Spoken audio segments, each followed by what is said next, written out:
News, सच जरूरी है। नमस्कार दर्शकों, मैं शिवा शेख और आप देख रहे हैं एमएनएस न्यूज। ब्रेक के बाद एक बार फिर स्वागत है आपका शाम की खबरों में। आइए एक नजर डालते हैं हेडलाइंस की ओर। डॉकिंग प्रक्रिया के लिए उच्च सटीकता और सावधानी आवश्यक। आयोग पर राजनीतिक दबाव या एक तरफा निर्णयों का आरोप। ईडी द्वारा दायर चार्जशीट पर रोहित पवार की प्रतिक्रिया। आइए देखते हैं खबरें विस्तार से। डॉकिंग प्रक्रिया के लिए उच्च सटीकता और सावधानी आवश्यक। भारतीय खगोल भौतिकी संस्थान के पूर्व वैज्ञानिक और प्रोफेसर आरसी कपूर ने #OxyOm मिशन 4 के लिए अनडॉकिंग प्रक्रिया की जटिलताओं पर प्रकाश डाला है। उन्होंने बताया कि डॉकिंग और अनडॉकिंग दोनों बेहद सटीक और सावधानी से की जाने वाली प्रक्रिया है। प्रोफेसर कपूर कहते हैं कि डॉकिंग के लिए बहुत सटीक और सावधानीपूर्ण व्यवस्थित प्रक्रिया की आवश्यकता होती है। ये आसान नहीं होता। See, from your question, you can remove how. It's really very important because, as you remember, when the docking was about to take place, how much sort of tension was there, because it's a very, very accurate and with very carefully orchestrated maneuvers that are involved while at the moment of docking. So docking is not so easy that they simply they come together and land. Because each time you give a fire to the thruster, the orbit changes slightly. So there is the chaser and the target. There is a slight mismatch in their those positions at which the two will get properly engaged. So all of this is very carefully carried out till there are magnetic guides that pull the capsule towards them, and then a soft capture takes place. After that, latches are involved, and then a hard capture is done, and then one makes sure that there is no leakage of the inside air, and pressure is okay, and all goes well. By the same token, now we have to reverse that. See, now the whole process is being reversed. So right now the capsule is in a tight, hard capture situation with the International Space Station. So now the latches will be removed, and before that they have to make sure the pressure is okay and there is no possibility of leakage. Then the cargo has to be shifted, whatever material is being brought down. It may be instruments and then some other waste also, it could be there. Then all the 4 astronauts also in their proper suits, fully in their proper gear, they make an entry into the capsule, they take their positions.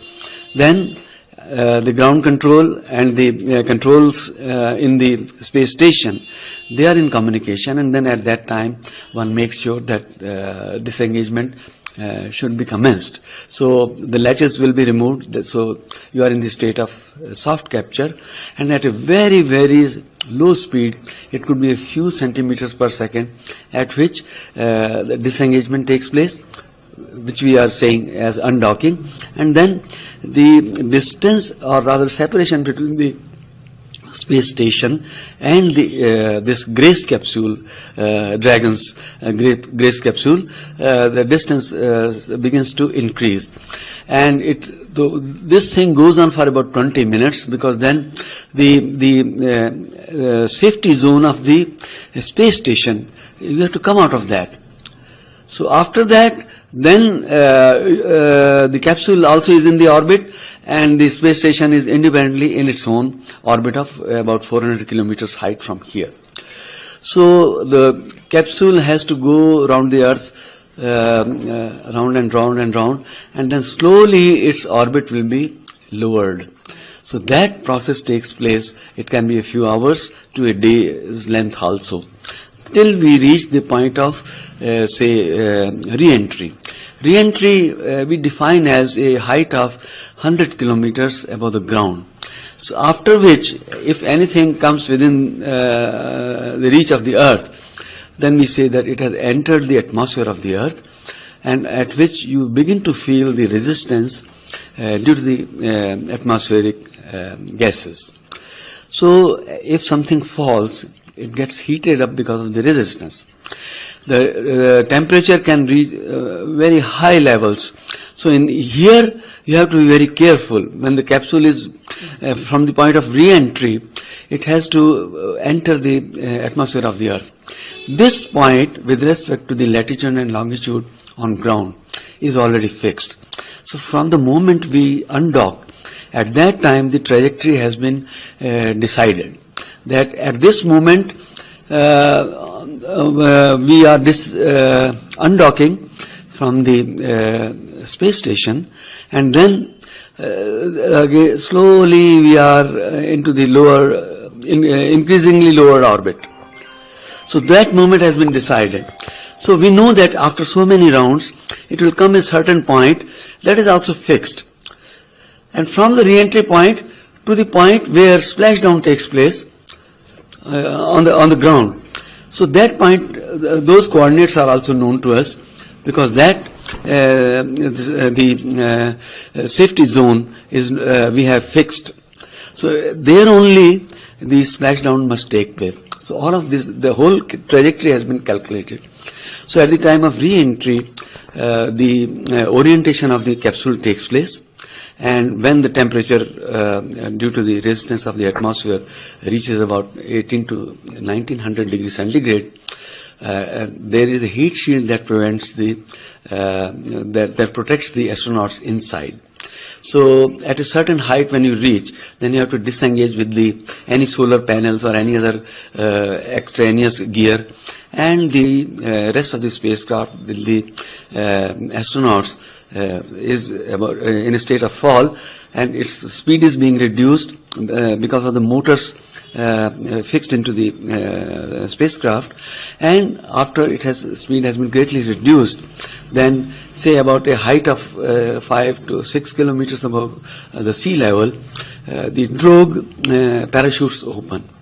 They offer a braking to the fall, so the speed gets reduced further. In a few seconds later, main parachutes also open, and the capsule is dropped into the ocean at a slow speed. And then there are these boats, high-speed boats. They will pull these spacecraft towards a ship. So they are taken on board, and after that, the standard procedure of taking the astronauts to a safer quarantine-like place, and then the doctors attend to them, and then they are checked up. आइए बढ़ते अगली खबर की ओर। आयोग पर राजनीतिक दबाव या एक तरफा निर्णयों का आरोप। गुवाहाटी से खबर है कि पूर्व एपीसीसी अध्यक्ष एवं पूर्व सांसद रिपुन बोरा और एपीसीसी मीडिया विभाग प्रभारी चरण सरप्पा ने राजीव भवन में एक प्रेस कॉन्फ्रेंस आयोजित की, जिसमें उन्होंने चुनाव आयोग के कथित पक्षपातपूर्ण चरण की कड़ी आलोचना की है। रिपुन बोरा ने कहा कि लोकतंत्र की आधारशिला निष्पक्ष चुनाव है और चुनाव का आयोग का निष्पक्ष होना आवश्यक है। उन्होंने आरोप लगाया कि आयोग की वर्तमान गतिविधियां पक्षपातपूर्ण है, जिससे चुनाव प्रक्रिया की विश्वसनीयता पर प्रभावित हो रही है। तो आमी चिनाकी कर खुजिशु हम लोग का साथ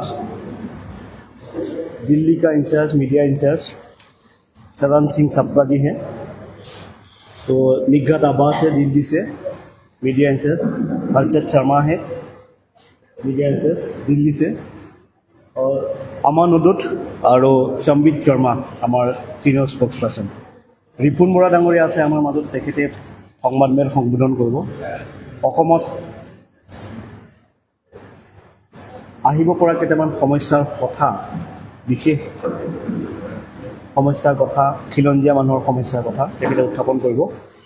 मैं प्रथमे पहले मैं रिपुन बोरा सार को प्रेस एड्रेस करने के लिए आग्रह करता हूँ। धन्यवाद সাংবাদিক বন্ধু বান্ধৱীসকল, আপোনালোক সকলোকে আমি স্বাগতম জনাইছোঁ। मेरे साथ जो AICC से आए हुए हैं हमारा मीडिया का इंचार्ज छपरा जी, आप लोग सब जानते हैं आज 2 दिन हमारा बीच में है, और उनके साथ AICC से एक बड़ा टीम, मीडिया का टीम हमारा आसाम के लिए आया है। तो उससे आबाद जी है और शर्मा जी है, और हमारा साथ जो हमारा PCC का जो स्पोक्स पर्सन, मैं सभी को हार्दिक स्वागत करता हूँ। तो बंधुসকল, আজি আমাৰ বিষয়টো হৈছে এটা অতি আপোনালোকৰ যোগেদি আমি অসমৰ ৰাইজ, অসম চৰকাৰ আৰু ইলেকশ্যন কমিশ্যন অফ ইণ্ডিয়া এই তিনি শক্তিৰ দৃষ্টিগোচৰ কৰিব বিচাৰিছোঁ আমি এটা অতি ইম্পৰ্টেণ্ট আৰু সেনচিটিভ মেটাৰ বস্তুটো হৈছে কি যে আপোনালোকে জানে আৰম্ভণিৰ পৰা 2014 পৰা যেতিয়া বিজেপি প্ৰতিবাৰে ইলেকশ্যনত তেওঁলোকৰ মডাছ অপাৰেণ্ডিটো টেকটিক্সটো প্ৰতিবাৰে বেলেগ বেলেগ হৈ থাকে প্ৰথম অৱস্থাত জুমলাবাজিত মানুহক ফলছ প্ৰমিছ কৰি পোলাৰাইজেশ্যন কৰি মিছ প্ৰপগেণ্ডা ৰং প্ৰপগেণ্ডা কৰি তেওঁলোকে প্ৰথমবাৰ জিকিলে ইলেকশ্যন তাৰ পিছৰ বাৰত মানি পাৱাৰ টানি পাৱাৰ এইবিলাক খটুৱাই জিকিলে আৰু এতিয়া দেখিছে যে এইবিলাক এতিয়া কাম নকৰে বিজেপি মানি পাৱাৰেও কাম নকৰা হৈছে ৰং প্ৰপগেণ্ডা এণ্টি প্ৰপগেণ্ডায়ো কাম নকৰা হৈছে আৰু ফলছ প্ৰমিজেও কাম নকৰা হৈছে মানুহে সব বুজি পাইছে জুমলাবাজি বুলি ক'বলৈ আৰম্ভ কৰিছে গতিকে এতিয়া বিজেপিয়ে এটা ইলেকশ্যন জিকিবৰ কাৰণে আকৌ এটা নতুন টেকটিক্স আৱিষ্কাৰ কৰিছে সেইটো তেওঁলোকে যোৱা 24 নৱেম্বৰ মাহত মহাৰাষ্ট্ৰত যে এছেম্বলি ইলেকশ্যন হৈছিল মহাৰাষ্ট্ৰৰ এছেম্বলি ইলেকশ্যনত সেইটো তেওঁলোকে ফাৰ্ষ্ট তেওঁলোকে আৰম্ভ কৰিলে that we can say now as a Maharashtra model আৰু এতিয়া নৱেম্বৰ মাহত অহা নৱেম্বৰ মাহত বিহাৰত ইলেকশ্যন হ'ব আৰু বিহাৰৰ কাৰণে তেওঁলোকে ইলেকশ্যন কমিশ্যনক লগত লৈ in connivance with election commission of India তেওঁলোকে এটা বিহাৰত আকৌ নতুন মডেল কৰিছে how to win the election গতিকে এতিয়া এই দুটা মডেল এতিয়া অসমত ইলেকশ্যন হ'ব 2026 এপ্ৰিল মে গতিকে এতিয়া অসমৰ বিজেপি হিমন্ত বিশ্ব শৰ্মা আৰু ইলেকশ্যন কমিশ্যনৰ সহায়ত অসমতো তেওঁলোকে মহাৰাষ্ট্ৰ মডেল আৰু বিহাৰ মডেলৰ লগত আৰু অসমৰ নিজা সংযোজন কৰি তেওঁলোকে এটা ডাঙৰ ব্লুপ্ৰিণ্ট তৈয়াৰ কৰিছে অসমত কেনেকৈ ইলেকশ্যন জিকিব পাৰে গতিকে আজি আমি আপোনালোকৰ আগত এই বিজেপিৰ যিটো ব্লুপ্ৰিণ্ট অসমক লৈ সেইটোৱে আপোনালোকৰ আগত আমি দাঙি ধৰিব খুজিছোঁ যে তাৰ আগত আপোনালোকক অকণমান মহাৰাষ্ট্ৰৰ কথাটো আপোনালোকক জাষ্ট অৱগত কৰিব খুজিছোঁ যে 2020 আপোনালোকে জানেই তথাপি মই ৰেফাৰেঞ্চত আনিব খুজিছোঁ 2024 নৱেম্বৰত আপুনি চাওক 2024 এপ্ৰিল মে লোকসভা ইলেকশ্যন হৈছে লোকসভা ইলেকশ্যনৰ পৰা 2024 নৱেম্বৰত মহাৰাষ্ট্ৰৰ এছেম্বলি ইলেকশ্যন হৈছে গেপ হৈছে মাত্ৰ 6 মাহ 6 মাহৰ আগত যিখন ভোটাৰ লিষ্ট আছিলে মহাৰাষ্ট্ৰ সেই ভোটাৰ লিষ্টত লোকসভা হৈছে আৰু 6 মাহৰ পাছত সেইখন একেখন ভোটাৰ লিষ্টতে নিয়াৰলি 48 লাখ ফেক ভোটাৰৰ নাম ভোটাৰ লিষ্টত অন্তৰ্ভুক্ত হৈছে এটো কেনেকৈ হ'বলৈ পালে যে প্ৰত্যেক ইলেকশ্যনৰ আগত এটা সামেৰি ৰিভিজন কৰে ভোটাৰ লিষ্টৰ আৰু এই সামেৰি ৰিভিজনত প্ৰভিজন আছে যে যেনেকৈ 18 বছৰ বয়স হোৱাবিলাকে নাম ভৰ্তি কৰিব পাৰে similarly by form number 6 and form number 8 নতুন ভোটাৰেও তাত আৰু অন্য মানুহেও শিফটিং কৰি অহা বা অন্য ধৰণেও তেওঁলোকেও তাত নাম ভৰ্তি কৰিব পাৰে কিন্তু মহাৰাষ্ট্ৰত কি কৰিলে ইলেকশ্যন কমিশ্যনৰ সহযোগত এইটো আণ্ডাৰ কাৰেণ্টত ইমান মেচিভলি নেইবাৰিং ষ্টেটৰ পৰা মানুহ আহি তেওঁলোকে ফৰ্ম ফিল আপ কৰি সব নেইবাৰিং ষ্টেট এইবিলাক হৈছে বিজেপিৰ সব পেইড মানুহ আনি তেওঁলোকে ইন এ অৰ্গেনাইজড ৱেত আনিছে আনি তেওঁলোকে নাম ভৰ্তি কৰিলে আমি গম পোৱা নাছিলোঁ আৰু মই তাৰ এটা এক্সাম্পল দিছোঁ আপোনালোকক যে মহাৰাষ্ট্ৰৰ এটা বিধানসভা চিডি বিধানসভাত এটা ঘৰত এটা হাউচ নম্বৰত 7,000 ভোটাৰ্ছ ৰেজিষ্টাৰ হৈছে এইটো সম্ভৱ নেকি আপোনালোকে কওক এটা হোল্ডিং নম্বৰত 7,000 ভোটাৰ্ছৰ নাম আছে চিডি বিধানসভা সমষ্টিত আৰু এনেকুৱা বহুত আছে 50টা বিধানসভা সমষ্টিত 50,000 কে ভোটাৰ বাঢ়িছে আসলতে সামেৰি ৰিভিজনত ভোটাৰ এপ্ৰক্সিমেটলি ইচিআই এভাৰেজ মতে এটা সমষ্টিত 4,000 পৰা 5,000 ভোট বাঢ়িব পাৰে এটা সমষ্টি কাৰণ সামেৰি ৰিভিজনত কোনবিলাক মানুহৰ নাম সোমাব মেইনলি মৰা মানুহবিলাকৰ নাম কৰ্তন হ'ব আৰু শিফটিং হৈ যি দুই এটা আহিছে ট্ৰেন্সফাৰ হৈ আৰু basically 18 years and above 18 years যিবিলাকৰ হৈছে তেওঁলোকৰহে নাম সোমায় গতিকে এভাৰেজ এটা সমষ্টিত 4000 পৰা 5000 কে বেছি ভোটাৰ ইনক্ৰিজ হ'ব নোৱাৰে ইন দি সামাৰী ৰিভিজন কিন্তু মহাৰাষ্ট্ৰত কি হৈছিল 50000 লৈকে এটা কনস্টিটুৱেন্সিত হৈছিল গতিকে তেনেকৈ মহাৰাষ্ট্ৰত জিকিলে এইটো ধৰা পৰিলে আফটাৰ ইলেকশন আগত ধৰা নপৰিলে আফটাৰ ইলেকশন ধৰা পৰিলে ধৰা পৰাৰ পিছত ইলেকশন কমিশনত বহুত ধৰণৰ আপত্তি কৰা হৈছে কিন্তু ইলেকশন কমিশনে নুশুনিলে গতিকে এইটো আপোনালোকে চাওক যে কি আশা কৰিব পাৰে ইলেকশন কমিশনৰ পৰা that is one chapter that is Maharashtra model এতিয়া বিহাৰত কি হৈছে যে বিহাৰত আপোনালোকে জানে যোৱা 24 জুন তাৰিখে 24 জুন বিহাৰ গভৰ্ণমেণ্টে ইলেকশন কমিশন অফ ইণ্ডিয়াই এখন নোটিছ জাৰি কৰিছে বিহাৰত কিহৰ কাৰণে কৰিছে নৱেম্বৰত ইলেকশন হ'ব আপোনালোকে চাওক জাষ্টিফিকেশ্যন বিলাক চাওক নৱেম্বৰত ইলেকশন হ'ব এতিয়া 4 মাহ মাত্ৰ বাকী আছে 4 মাহৰ আগত বিহাৰত কি দিছে ইন্টেনসিভ ৰিভিজন দিছে ভোটাৰ লিষ্টৰ ৰিভিজন দুই প্ৰকাৰ ওৱান ইজ ইন্টেনসিভ আদাৰ ইজ সামেৰী ইন্টেনসিভ ৰিভিজন তো ইজি নহয় এটো হাউস টু হাউস যাব লাগে এনুমাৰেটৰে হাউস টু হাউস গৈ এনুমাৰেশন ফৰ্মত প্ৰত্যেকৰ এই কামটো বিহাৰত কৰিবলৈ কৈছে আৰু এই কামটো কৰিবলৈ কোৱাৰ লগত আপোনালোকে কি কৰিছে জানেনে বিহাৰত ইলেকশন কমিশনে তাত আপুনি চাওক মোটামুটি 8 কোটি ভোটাৰ আছে it is not matter of joke 4 মাহত 8 কোটি ভোটাৰ 8 কোটি ভোটাৰৰ ঘৰত এনুমাৰেটৰ গৈ হাউস টু হাউস এনুমাৰেশন কৰি ফাইনেল লিষ্ট ড্ৰাফট উলিয়াই ফাইনেল উলিওৱা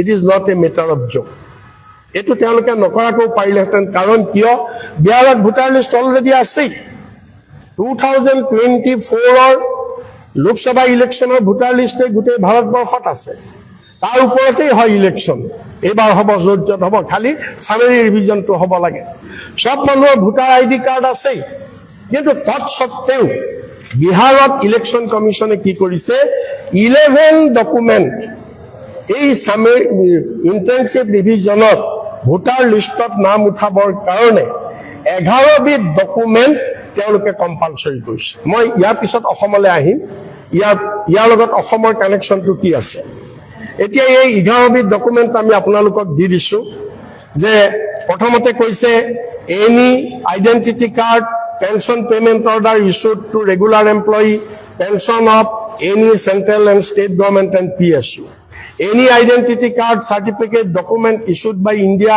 government local authorities bank post office LIC PSU etc birth certificate issued by competent authority passport matriculation or educational certificate issued by recognized board university permanent residence certificate issued by competent statutory authority forest right act OBC SC ST or any caste certificate national register of citizens wherever it exists family register prepared by state local authorities any land house allotment certificate by government এতিয়া আপোনালোকে চাওক most surprising part কি ইয়াত আধাৰ card নাই দিয়া Aadhaar card is the most reliable document central গভৰ্ণমেণ্টে দিয়া Aadhaar card এতিয়া সব কথা আধাৰৰ লগত লিংক কৰিছে আপোনালোকে জানে কিন্তু ইলেকশন কমিশনে আধাৰ কাৰ্ড দিয়া নেকি ইমান ইম্পৰ্টেন্ট ডকুমেন্ট আৰু কি দিয়া নাই ভোটাৰ আইডি দিয়া নাই ভোটাৰ আইডি কোনে ইস্যু কৰে ইলেকশন কমিশনৰ নিজৰ বস্তু ইলেকশন কমিশন কি হৈছে আপোনালোকে চাওক তেওঁলোকৰ নিজৰ আইডেন্টিটি কাৰ্ডৰ ওপৰত তেওঁলোকৰ ফেইথ নাই ভোটাৰ আইডি তো গভৰ্ণমেণ্টেও ইস্যু নকৰে ইলেকশন কমিশনে ইস্যু কৰে ভোটাৰ আইডি সব মানুহৰ ভোটাৰ আইডি আছে কিন্তু এই ভোটাৰ আইডিও ইয়াত তেওঁলোকে ইন্টেনসিভ ৰিভিজনত নাই ধৰা তাৰ মানে কি election commission has no faith on their own certificate on their own identity card আৰু কি ৰেশন কাৰ্ড আজি গোটেই ভাৰতবৰ্ষত প্ৰধানমন্ত্ৰী গৰীব কল্যাণ যোজনাৰ অধীনত প্ৰায় more than 50 crores ফেমিলিয়ে 5 কেজি কে চাউল বিনামূলীয়াকৈ পাই আছে on the basis of the ration card খাদ্য সুৰক্ষা card national food security act card সেইখন এখন ভেলিড ডকুমেণ্ট চেণ্ট্ৰেল গভৰ্ণমেণ্টৰ, কিন্তু সেইখনো তেওঁলোকে ধৰিবলৈ দিয়া নাই। What does it mean? This is Bihar model. তাৰ পাৰ্পাছটো কি? What is the modus operandi? পাৰ্পাছটো হৈছে যে এইবিলাক ডকুমেণ্ট, বিহাৰৰ সৰহভাগ মানুহ বাহিৰত থাকে, মজদুৰ মানুহ, তেওঁলোক বাহিৰত থাকে, এইবিলাক ডকুমেণ্ট যাতে মানুহবিলাকে দিব নোৱাৰে, এইবিলাক ডকুমেণ্ট উলিয়াওঁতেনে বহুতৰ টাইম যাব, এইবিলাক ডকুমেণ্ট যাতে মানুহে দিব নোৱাৰে, নিদিলে কি হ'ব? তেওঁলোকৰ নামবিলাক নুঠিব। নাম কাৰ নুঠিব? কংগ্ৰেছ ছাপোৰ্টাৰ এণ্ড বিৰোধী ছাপোৰ্টাৰ। কংগ্ৰেছ ছাপোৰ্টাৰ আৰু বিৰোধী supporter, anti BJP, those who are anti-BJP voters, তেওঁলোকৰ নামবিলাক যাতে নাহে ইলেক্টৰেল ৰোলত, এই কামটো কৰিবৰ কাৰণে বিজেপি চৰকাৰৰ ডিক্টেশ্যনত ইলেকশ্যন কমিশ্যন অফ ইণ্ডিয়াই এই এনেধৰণৰ কাম কৰিছে। আমি ষ্ট্ৰংলি কণ্ডেম কৰিছোঁ। আৰু এইটোৰ ওপৰত আমাৰ কংগ্ৰেছ দল আৰু আমাৰ কেইবাটাও বিৰোধী দলে সুপ্ৰিম কোৰ্টত ৰিট পিটিশ্যন ফাইল কৰিলে আপোনালোকে জানে। আৰু যোৱা 10 জুলাই তাৰিখে সুপ্ৰিম কোৰ্টে এটা নিৰ্দেশ দিছে আৰু পৰৱৰ্তী তাৰিখলৈ হিয়াৰিং পষ্টপন ৰাখিছে যে 10 জুলাইত সুপ্ৰিম কোৰ্টে যিটো নিৰ্দেশ দিছে ECI যে ভোটাৰ ID আৰু আধাৰ কাৰ্ড আৰু ৰেচন কাৰ্ড কেন অলছ' বি কনচিডাৰ্ড, এইবুলি এটা নিৰ্দেশ দিছে। গতিকে এতিয়া মই আহিছোঁ, এই দুটা বেকগ্ৰাউণ্ড আপোনালোকক কোৱাৰ উদ্দেশ্যটো হ'ল, এই দুটা বেকগ্ৰাউণ্ড আমি অসমৰ কথাত অহা নাই এতিয়ালৈকে। আমি এই দুটা বেকগ্ৰাউণ্ড আপোনালোকক কোৱাৰ কথা হ'ল যে বিজেপিৰ এইটো হৈছে এতিয়া যে নতুন প্ৰেক্টিচ 24ৰ পৰা বিজেপি, কাৰণ ইয়াৰ আগত তেওঁলোকৰ যিবিলাক ভোট কেপচাৰিঙৰ কাৰণে, ইলেকশ্যন জিকিবৰ কাৰণে তেওঁলোকৰ যিবিলাক ছিষ্টেম আছিলে, সেইবিলাক এতিয়া কাম নকৰা হৈছে। মানুহে বুজি পাইছে সেইবিলাকে কোনো ছিষ্টেমে কাম কৰা নাই, মিছা প্ৰতিশ্ৰুতিয়ে কাম কৰা নাই। বিজেপিক মানুহে বিট্ৰেয়াৰ বুলি ক'বলৈ আৰম্ভ কৰিছে। মানি পাৱাৰে কাম কৰা নাই বিজেপিৰ, আগতে মানি পাৱাৰ, তাৰপিছত পলাৰাইজেশ্যনে কাম কৰা নাই, বিজেপিৰ কমিউনেল পলিটিক্সে কাম কৰা নাই। এতিয়া মানুহে বুজি পাইছে। আৰু মানুহকতো সদায় মূৰ্খ বনাব নোৱাৰে। আপুনি মানুহক মূৰ্খ ফৰ এ লিমিটেড পিৰিয়ড আপুনি বনাব পাৰিব, সদায় নোৱাৰে। গতিকে এতিয়া যেতিয়া দেখিলে বিজেপিয়ে কি উপায় আছে এইবিলাকে, গতিকে তেওঁলোকে ফেক ভোটাৰ লিষ্টত ফেক ভোটাৰ তেওঁলোকে ইনক্লুড কৰি তেওঁলোকে ইলেকশ্যন জিকিবৰ কাৰণে এইবিলাক ষড়যন্ত্ৰ বিজেপিয়ে কৰিছে। গতিকে আজি আমি আপোনালোকৰ মাধ্যমেদি এই ষড়যন্ত্ৰবিলাক এতিয়া অসমতো কৰিবৰ কাৰণে ঠিক কৰিছে। অসমতো এইটো ফাইনেল। বিজেপিৰ ইণ্টাৰনেল এছেছমেণ্টত, RSSৰ ইণ্টাৰনেল এছেছমেণ্টত, ইণ্টেলিজেঞ্চ ব্যুৰোৰ ইণ্টাৰনেল এছেছমেণ্টত এই বস্তুটো আহিছে যে এইবাৰ আণ্ডাৰ ন' চাৰ্কামষ্টেঞ্চেছ অসমত বিজেপিয়ে গভৰ্ণমেণ্ট কৰিব পাৰিব। এইটো অলৰেডি তেওঁলোকৰ ইণ্টাৰনেল এছেছমেণ্টত আহি গৈছে। গতিকে সেইকাৰণে তেওঁলোকে এতিয়া লাষ্ট ইফৰ্ট তেওঁলোকে লৈছে। তেতিয়াহ'লে আমি কি কৰোঁ, এই মহাৰাষ্ট্ৰ মডেল আৰু বিহাৰ মডেলক লৈ আমি অসমত এটা নতুন মডেল তৈয়াৰ কৰোঁ এতিয়া। গতিকে তেওঁলোকে অসমতো এতিয়া কি হ'ব, চামেৰী ৰিভিজন হ'ব। মষ্ট লাইকলি অক্টোবৰ মানৰ পৰা অসমতো চামেৰী ৰিভিজন হ'ব ভোটাৰ লিষ্টৰ কাৰণে। আৰু এই চামেৰী ৰিভিজনত অসমত ECI আৰু বিজেপিৰ ব্লু প্ৰিণ্টটো হৈছে নাম্বাৰ 1, তেওঁলোকে কি কি কৰিবলৈ লৈছে আমি আপোনালোকক জনাব খুজিছোঁ। 1 নম্বৰ, তেওঁলোকে এই যে আমাৰ ইয়াত অবৈধ বাংলাদেশীৰ কথাটো আহি আছে, NRC হৈ গৈছিল, কিন্তু NRC কৰিবলৈ নিদিলে এই কাৰণে। NRC যদি ফাইনেল কৰি দিয়া যায় অবৈধ বাংলাদেশী ইছ্যুটো ড্ৰপ হৈ যাব, এইটো নাহে। গতিকে সেইকাৰণে NRC তেওঁলোকে ফাইনেল হোৱাৰ পিছতো একচেপ্ট নকৰি অবৈধ বাংলাদেশী ইছ্যু জীয়াই ৰাখিব খুজিছে আৰু তাৰ লগত ভোটাৰ। গতিকে এতিয়া বিজেপি গভৰ্ণমেণ্টে অসমত ECIৰ সহযোগত চামেৰী ৰিভিজনৰ আগত ড্ৰেষ্টিকেলি তেওঁলোকে সন্দেহযুক্ত বাংলাদেশী বুলি কৈ বহুত মানুহৰ নাম তেওঁলোকে ভোটাৰ কৰিব, একপক্ষীয়ভাৱে কৰিব, নটিচ দিব, নটিচ নাপাব, হিয়াৰিং নহ'ব, একপক্ষীয়ভাৱে তেওঁলোকে ভোটাৰ কৰিব। আৰু ভোটাৰ কৰি মানে লাৰ্জ নাম্বাৰ অফ কংগ্ৰেছ ছাপোৰ্টাৰক তেওঁলোকে ভোটৰ অধিকাৰৰ পৰা তেওঁলোকে ডিপ্ৰাইভ কৰিব। That is one agenda BJP. আৰু বিজেপিৰ নাম্বাৰ 2 এজেণ্ডা হৈছে সামেৰী ৰিভিজনত যিটো মহাৰাষ্ট্ৰত হৈছিলে, বিজেপিৰ সমৰ্থকবিলাকে অনলাইনত এপ্লাই কৰিব পাৰে। আপুনি ফৰ্ম 7ত কাৰোবাৰ নামত নাম কাটিবৰ কাৰণে নাম ভোটাৰ লিষ্টৰ পৰা ড্ৰপ কৰিবৰ কাৰণে আপুনি ফৰ্ম 7ত এপ্লাই কৰিব পাৰে অনলাইনত। গতিকে বিজেপিয়ে তাত অৰ্গেনাইজড ৱেত কিছুমান মানুহ ভলেণ্টিয়াৰ লগাই দিছিলে, যেনেকৈ আমাৰ ইয়াত ট্ৰলিং পাৰ্টি আছে, 1500 ৰুপিছত ট্ৰলিং পাৰ্টিয়ে কাম কৰে। ঠিক একেদৰেই বিজেপিৰ কিছুমান তেনেকুৱা পেইড ভেৰুনীয়া মানুহ আছে, সিহঁতে ধুমাধুম অনলাইনত ফৰ্ম 7ত অসমতো কমপ্লেইন দিব। আৰু ইলেকশ্যন কমিশ্যনটো আছে, কমপ্লেইন হিয়াৰিং নলয়, বিচাৰ নকৰে, বাছ সেই কমপ্লেইনৰ ভিতৰত ধুমাধুম মানুহৰ নাম ডিলিট কৰিব। কাৰ নাম ডিলিট কৰিব, কাৰ এগেইনষ্টে কমপ্লেইন দিব, কাৰ নাম কাটিবলৈ কমপ্লেইন দিব, কংগ্ৰেছী ভোটাৰৰ নাম কৰিব দিব। গতিকে এইটো এটা তেওঁলোকৰ এজেণ্ডা, এইটো এটা তেওঁলোকে লৈছে। আৰু তেওঁলোকৰ 3 নম্বৰটো হৈছে তেওঁলোকৰ এই দুটা তেওঁলোকৰ এজেণ্ডা। আৰু এই দুটা এজেণ্ডাৰ লগত তেওঁলোকে আৰু এটা কাম কৰিব, যিটো মহাৰাষ্ট্ৰত হৈছিলে, যে ফৰ্ম 6 আৰু ফৰ্ম 8ৰ যোগে মানুহে এপ্লাই কৰিব ভোটাৰ লিষ্টত নাম উঠাবৰ কাৰণে।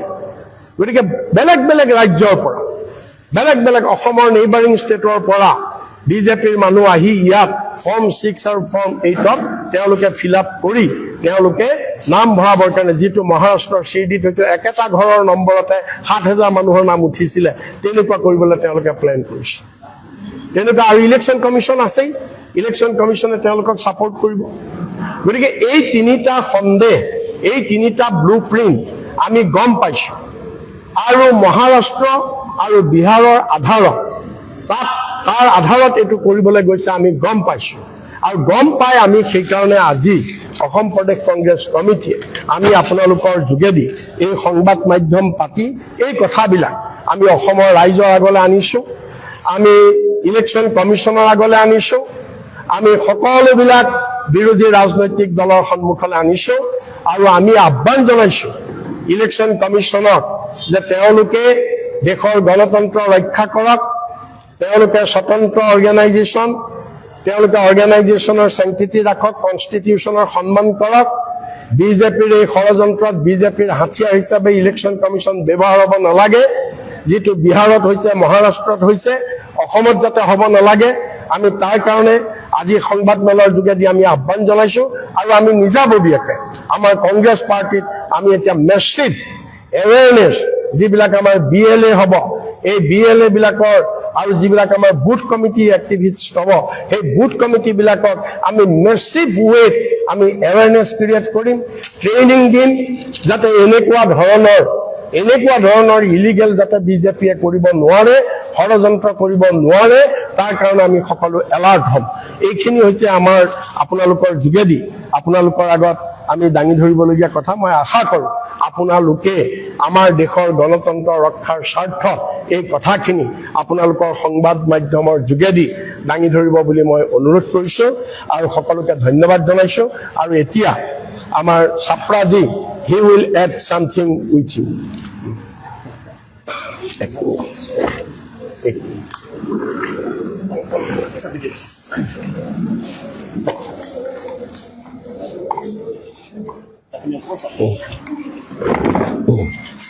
आदरणीय रुकुन बोरा जी ने तकरीबन बहुत सारी बातें बोल दी हैं। प्रमुखता उसमें मैं थोड़ी बहुत चीज़ें ऐड करूंगा, वही बातें दोहराऊंगा नहीं। इन्होंने बताया कि महाराष्ट्र मॉडल, बिहार मॉडल की इन्होंने बात करी है। मैं उससे पहले की भी थोड़ा सा बताना चाहूँगा कि दिल्ली का मॉडल भी एक बना था। दिल्ली मॉडल, हरियाणा मॉडल भी इस चुनाव आयोग ने किया था। और ये तमाम सारे मॉडल को मिला करके, चाहे वो हरियाणा मॉडल हो, दिल्ली मॉडल हो, महाराष्ट्र मॉडल हो या बिहार मॉडल हो, ये सबको मिला करके मैं कहता हूं कि ये चुनाव आयोग का, निर्वाचन आयोग का वोट बंदी मॉडल, ये वोट बंदी मॉडल है। ये निर्वाचन आयोग, ये चुनाव आयोग नरेंद्र मोदी और भारतीय जनता पार्टी की चुनावी टूल किट का हिस्सा है। अगर ये हम सारी चीजें जो अभी रुपन बोरा जी ने बताई उसको ध्यान में रखें, हरियाणा में जितने सवाल विपक्ष ने पूछे थे या कांग्रेस पार्टी ने निर्वाचन आयोग से पूछे थे, उसका एक का भी जवाब नहीं आया। दिल्ली चुनाव के ऊपर जो बताया गया था कि डुप्लीकेट एपिक नंबर निकले हैं या बीजेपी के नेताओं के बीजेपी के मंत्रियों के एड्रेस पर 100 200 एनरोलमेंट एक ही एड्रेस पर हुआ है, उसके ऊपर निर्वाचन आयोग का कोई उत्तर नहीं आया। महाराष्ट्र के अंदर जब सवाल पूछे गए, जब ये पूछा गया कि सरकारी आंकड़े एडल्ट फ्रेंचाइज के हैं 5 करोड़ और 40 लाख और वोटिंग होती है 5 करोड़ 71 लाख, ये कैसे संभव है? इसका उत्तर निर्वाचन आयोग ने नहीं दिया। जब ये पूछा गया कि 5 साल का जो 2 लोकसभा का डिफरेंस है उसमें अगर 34 लाख वोट रजिस्टर होते हैं और लोकसभा और विधानसभा के 5 महीने के बीच में 40-41 लाख वोटर रजिस्टर होते हैं, तो ये कैसे? यानी जितनी संख्या 5 साल में रजिस्टर हुई उससे ज्यादा संख्या 5 महीने में रजिस्टर होती है। इसका उत्तर इलेक्शन कमीशन के पास नहीं था। फिर अगर महाराष्ट्र में जो पूछा गया कि 5 बजे के बाद में जो वोटर आए और वोटिंग डली वो 76 लाख वोट हुई थी, तो ये 76 लाख वोट जो 5 बजे के बाद में हर सेंटर पर हुई है उसकी वीडियो फुटेज हमको दी जाए। तो निर्वाचन आयोग ने वीडियो फुटेज देने से इनकार भी किया, अपने नियम को बदल दिया। पहले 1 साल तक वीडियो फुटेज रहती थी, अभी 45 दिन तक रहेगी। हमने कहा कि लोकसभा का वोटर लिस्ट का डिजिटल डेटा और विधानसभा का डिजिटल डेटा ये कांग्रेस पार्टी को दिया जाए, तो उससे भी इनकार कर दिया कि कहीं हम कंपेयर करेंगे तो निर्वाचन आयोग और भारतीय जनता पार्टी की ये साठगांठ जो है वो पकड़ी जाएगी। तो मुख्य रूप से ये कहना चाहता हूं कि निर्वाचन आयोग की निष्पक्षता पर सभी को शक है। सभी विपक्षी पार्टियां पिछले 1-2 वर्षों से उस पर आवाज उठा रही हैं, लेकिन निर्वाचन आयोग उस पर कुछ बोलता नहीं, मौन रखता है। शायद निर्वाचन आयोग ये समझता है कि वो भी प्रधानमंत्री के जैसे, प्रधानमंत्री ने 11 साल में कोई प्रेस कॉन्फ्रेंस नहीं ली है और निर्वाचन आयोग भी कहीं मीडिया से और जनता से छुप करके बैठना चाहता है। अगर बिहार की इतनी बड़ी एक्सरसाइज हुई तो बिहार की एक्सरसाइज स्टेक होल्डर से चर्चा क्यों नहीं हुई? बिहार के अंदर आपको बता दूं कि पिछले जून से लेकर दिसंबर तक इन्होंने समरी रिवीजन किया। समरी रिवीजन के अंदर जो एडिशन डिलीशन होना था वो हुआ और जनवरी 2025 में नोटिफिकेशन निकाल के वोटर लिस्ट वहां पर निकाली गई। वोटर आईडी कार्ड का डिस्ट्रीब्यूशन भी शुरू हुआ। फिर उसके बाद में जनवरी से मई तक, 30 मई तक इन्होंने सभी पार्टी के नेताओं से बातचीत भी करते रहे। 5 या 6 मीटिंग हुई। उन 5-6 मीटिंग के अंदर भी निर्वाचन आयोग ने SIR का जिक्र नहीं किया और अचानक 24 जून को ये SIR का अनाउंसमेंट करके जो इन्होंने शुरुआत की है, इससे पता चलता है कि निर्वाचन आयोग कहीं ना कहीं लुका छुपी खेलना चाहती थी। छुपा छुपी खेल के बीजेपी को फायदा पहुंचाना चाहती है। नहीं तो जिन विपक्षी पार्टियों के साथ आप मीटिंग कर रहे हैं उनके साथ में आपने ये चर्चा क्यों नहीं की? फिर 2003 से आप कहते हैं, तो 2003 के बाद में अभी तक 2025 तक 10 चुनाव हुए हैं बिहार के अंदर, 5 विधानसभा के और 5 लोकसभा के। तो क्या आप वो जो पहले की लिस्ट है उसके ऊपर क्वेश्चन मार्क रेज करते हैं? तो क्या पहले के जो चुनाव हुए उसके अंदर भी अवैध लोगों ने वोट डाला है? ये बहुत सारे प्रश्न हैं जिसका उत्तर निर्वाचन आयोग को देना चाहिए, वो देते नहीं है। और इसी तरह का मॉड्यूल, इसी तरह का मॉडल अगर वो यहां पर इंप्लीमेंट करना चाहेंगे आसाम के अंदर, तो आसाम प्रदेश कांग्रेस और आसाम के जनता उसका पुरजोर विरोध करेगी। ये 11 डॉक्यूमेंट जब आपने पढ़े तो उसमें एक डॉक्यूमेंट NRC का भी है। यहाँ तो NRC 2019 से हुआ है, और उसका मेरे ख्याल से अभी तक उन्होंने डेटा रिलीज या आई कार्ड नहीं दिए। नहीं दिया है। तो ये सरकार जिसने ध्रुवीकरण करने का प्रयास पहले एनआरसी के नाम से किया, फिर एनआरसी की प्रक्रिया खत्म होने पर उन्होंने वो आई कार्ड क्यों नहीं इशू किए? निर्वाचन आयोग ने इन्होंने बताया कि आधार कार्ड, राशन कार्ड, ये तमाम सारी चीजें इंक्लूड नहीं की हैं।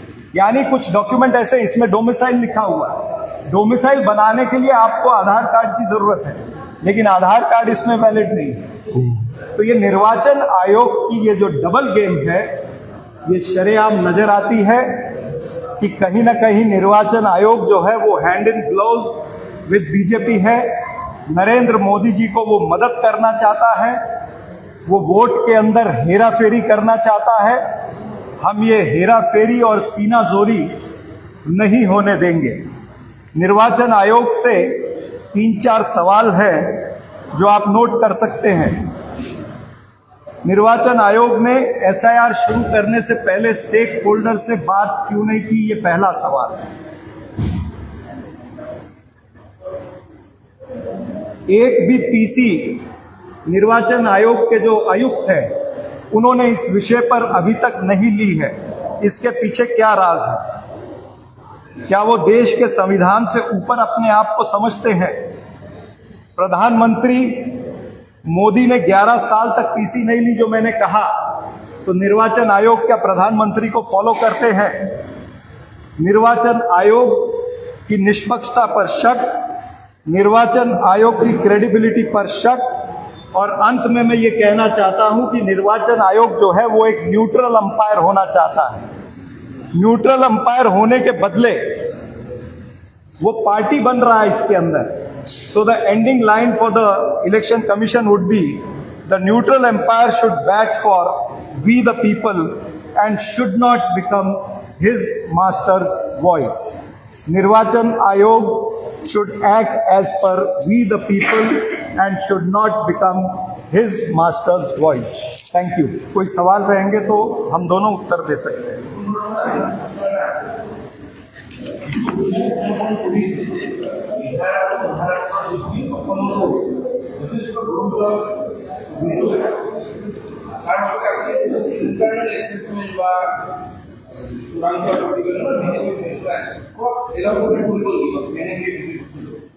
নাই, এইটো আমি কিয় এলাবৰেট কৰিম? এইটোতো এটা ইণ্টাৰনেল বস্তু। আমি খবৰ পাইছোঁ। আপোনালোকে আমাক ক্ৰেডিট দিব লাগে যে আমি কংগ্ৰেছ পাৰ্টি, আমাৰ ইণ্টেলিজেন্সিও ইমান ষ্ট্ৰং যে বিজেপিয়ে কৰিবলৈ লোৱাৰ আগতেই আমি গম পাইছোঁ। আৰু গম পাই আমি গণতন্ত্ৰ ৰক্ষাৰ বাবে আমি ডেফিনেটলি ৰাইজৰ আগত দাঙি ধৰিব লাগে। আমি সেইকাৰণে দাঙি ধৰিছোঁ। আৰু ইণ্টাৰনেল যিটো এছেছমেণ্ট, সেইটোতো আপুনি জানে, এইটো বিজেপিৰ হাতত আছে বা তেওঁলোকৰ এজেঞ্চিবিলাকৰ হাতত আছে। আমি খবৰ পাইছোঁ। আমি কেনেকৈ পাইছোঁ আপোনাক কেলৈ কওঁ? Thank you. মই আৰু এটা ঘোষণা দিব বিচাৰিছোঁ। থেংক ইউ চাপৰাজী, থেংক ইউ ৰিপুন বৰাজী। তো আমাৰ 16 তাৰিখে ৰাহুল গান্ধী ডাঙৰীয়া আৰু আমাৰ AICC সভাপতি মল্লিকাৰ্জুন খাৰ্গে ডাঙৰীয়া অসমলৈ আহিব।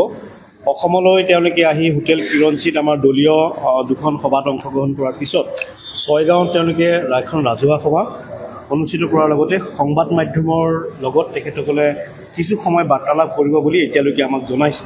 সেই গতিকে আমি গুৱাহাটীৰ আমাৰ যি মানৱেন্দ্ৰ শৰ্মা কমপ্লেক্স আছে, তাৰ পৰা আমি সাংবাদিকসকলক এখন বাছৰে আমি ছয়গাঁৱলৈ লৈ যোৱাৰ কথা।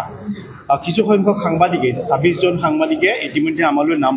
आइए बढ़ते अगली खबर की ओर। ईडी द्वारा दायर चार्जशीट पर रोहित पवार की प्रतिक्रिया। आयोजित प्रेस कॉन्फ्रेंस में रोहित पवार ने ईडी द्वारा दायर चार्जशीट पर अपनी प्रतिक्रिया दी है। उन्होंने स्पष्ट किया कि ये राजनीतिक उत्पीड़न है, एक प्रयास है जिसके सामने वे घुटने नहीं टेकेंगे। रोहित पवार का कहना है कि वे शरद पवार के नेतृत्व में मजबूती से खड़े हैं और हर चुनौती का सामना करेंगे। उन्होंने समर्थकों से समय और धैर्य बनाए रखने का आह्वान किया है।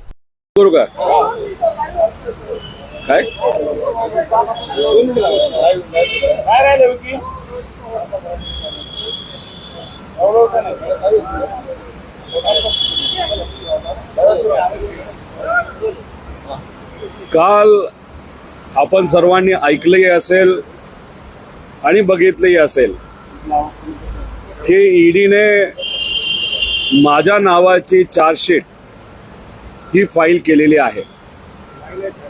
आता हा कुठला विषय आहे तर MSE बँकेच्या अंतर्गत कडनट सहकारी कारखाना जो आम्ही 2012 मध्ये घेतला होता बारामती ॲग्रोने, त्या बाबतीत माझं नाव जे ईडीने घेतलं होतं त्याच्या अगेन्स्ट ही आता त्याच्यासाठी ही चार्जशीट आता फाईल केलेली आहे.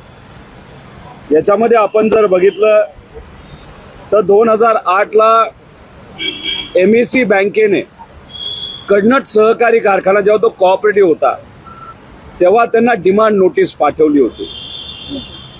त्यानंतर 2009 ला परत एकदा त्यांनी त्या ठिकाणी काही गोष्टी कडनट सहकारी बँकेकडनं मागितल्या होत्या ज्या त्यांच्याकडनं मिळाल्या नाही आणि कडनट सहकारी कारखान्याला जे काही लोन MSE बँकेचं प्रलंबित होतं ते रिपे करता येत नव्हतं, परतफेड करता येत नव्हती. म्हणून MSE बँकेने पहिल्यांदा 2009 ला टेंडर नोटीस काढली होती 32.2 कोटी रुपयाची. म्हणजे 32 कोटी रुपयाचं टेंडर 2009 ला पहिल्यांदा आलं. किती लोकांनी भरलं? एका सुद्धा व्यक्तीली, एका सुद्धा कंपनीली ते टेंडर 2009 ला भरलं नव्हतं.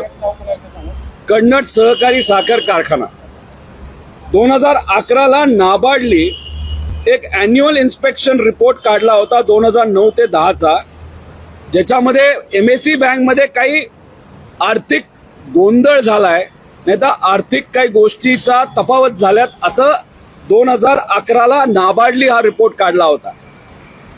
आता 2012 ला जर आपण बघितलं 2011 ला हा नाबार्डचा रिपोर्ट आला होता आणि मग त्या रिपोर्टचा बेस घेऊन RBIने निर्णय घेतला की MSE बँकमध्ये जे काही इलेक्टेड रिप्रेझेंटेटिव्ह आहेत ज्याच्यामध्ये सर्व नेते असतील, काही डायरेक्टर असतील, या सगळ्यांना काढण्यात आलं आणि तिथं हे ॲडमिनिस्ट्रेटर बसवले आले. हे 2011 ला झालं. ॲडमिनिस्ट्रेटर म्हणजे कोण? माजी IAS अधिकारी हे नाबार्डली बसवले. मग 2012 ला परत एकदा कडनटचं टेंडर निघालं ज्याच्यामध्ये 32 कोटीवरनं व्हॅल्यू 45.95 कोटीवर नेली. तेव्हा सुद्धा टेंडर कुणी भरलं नाही.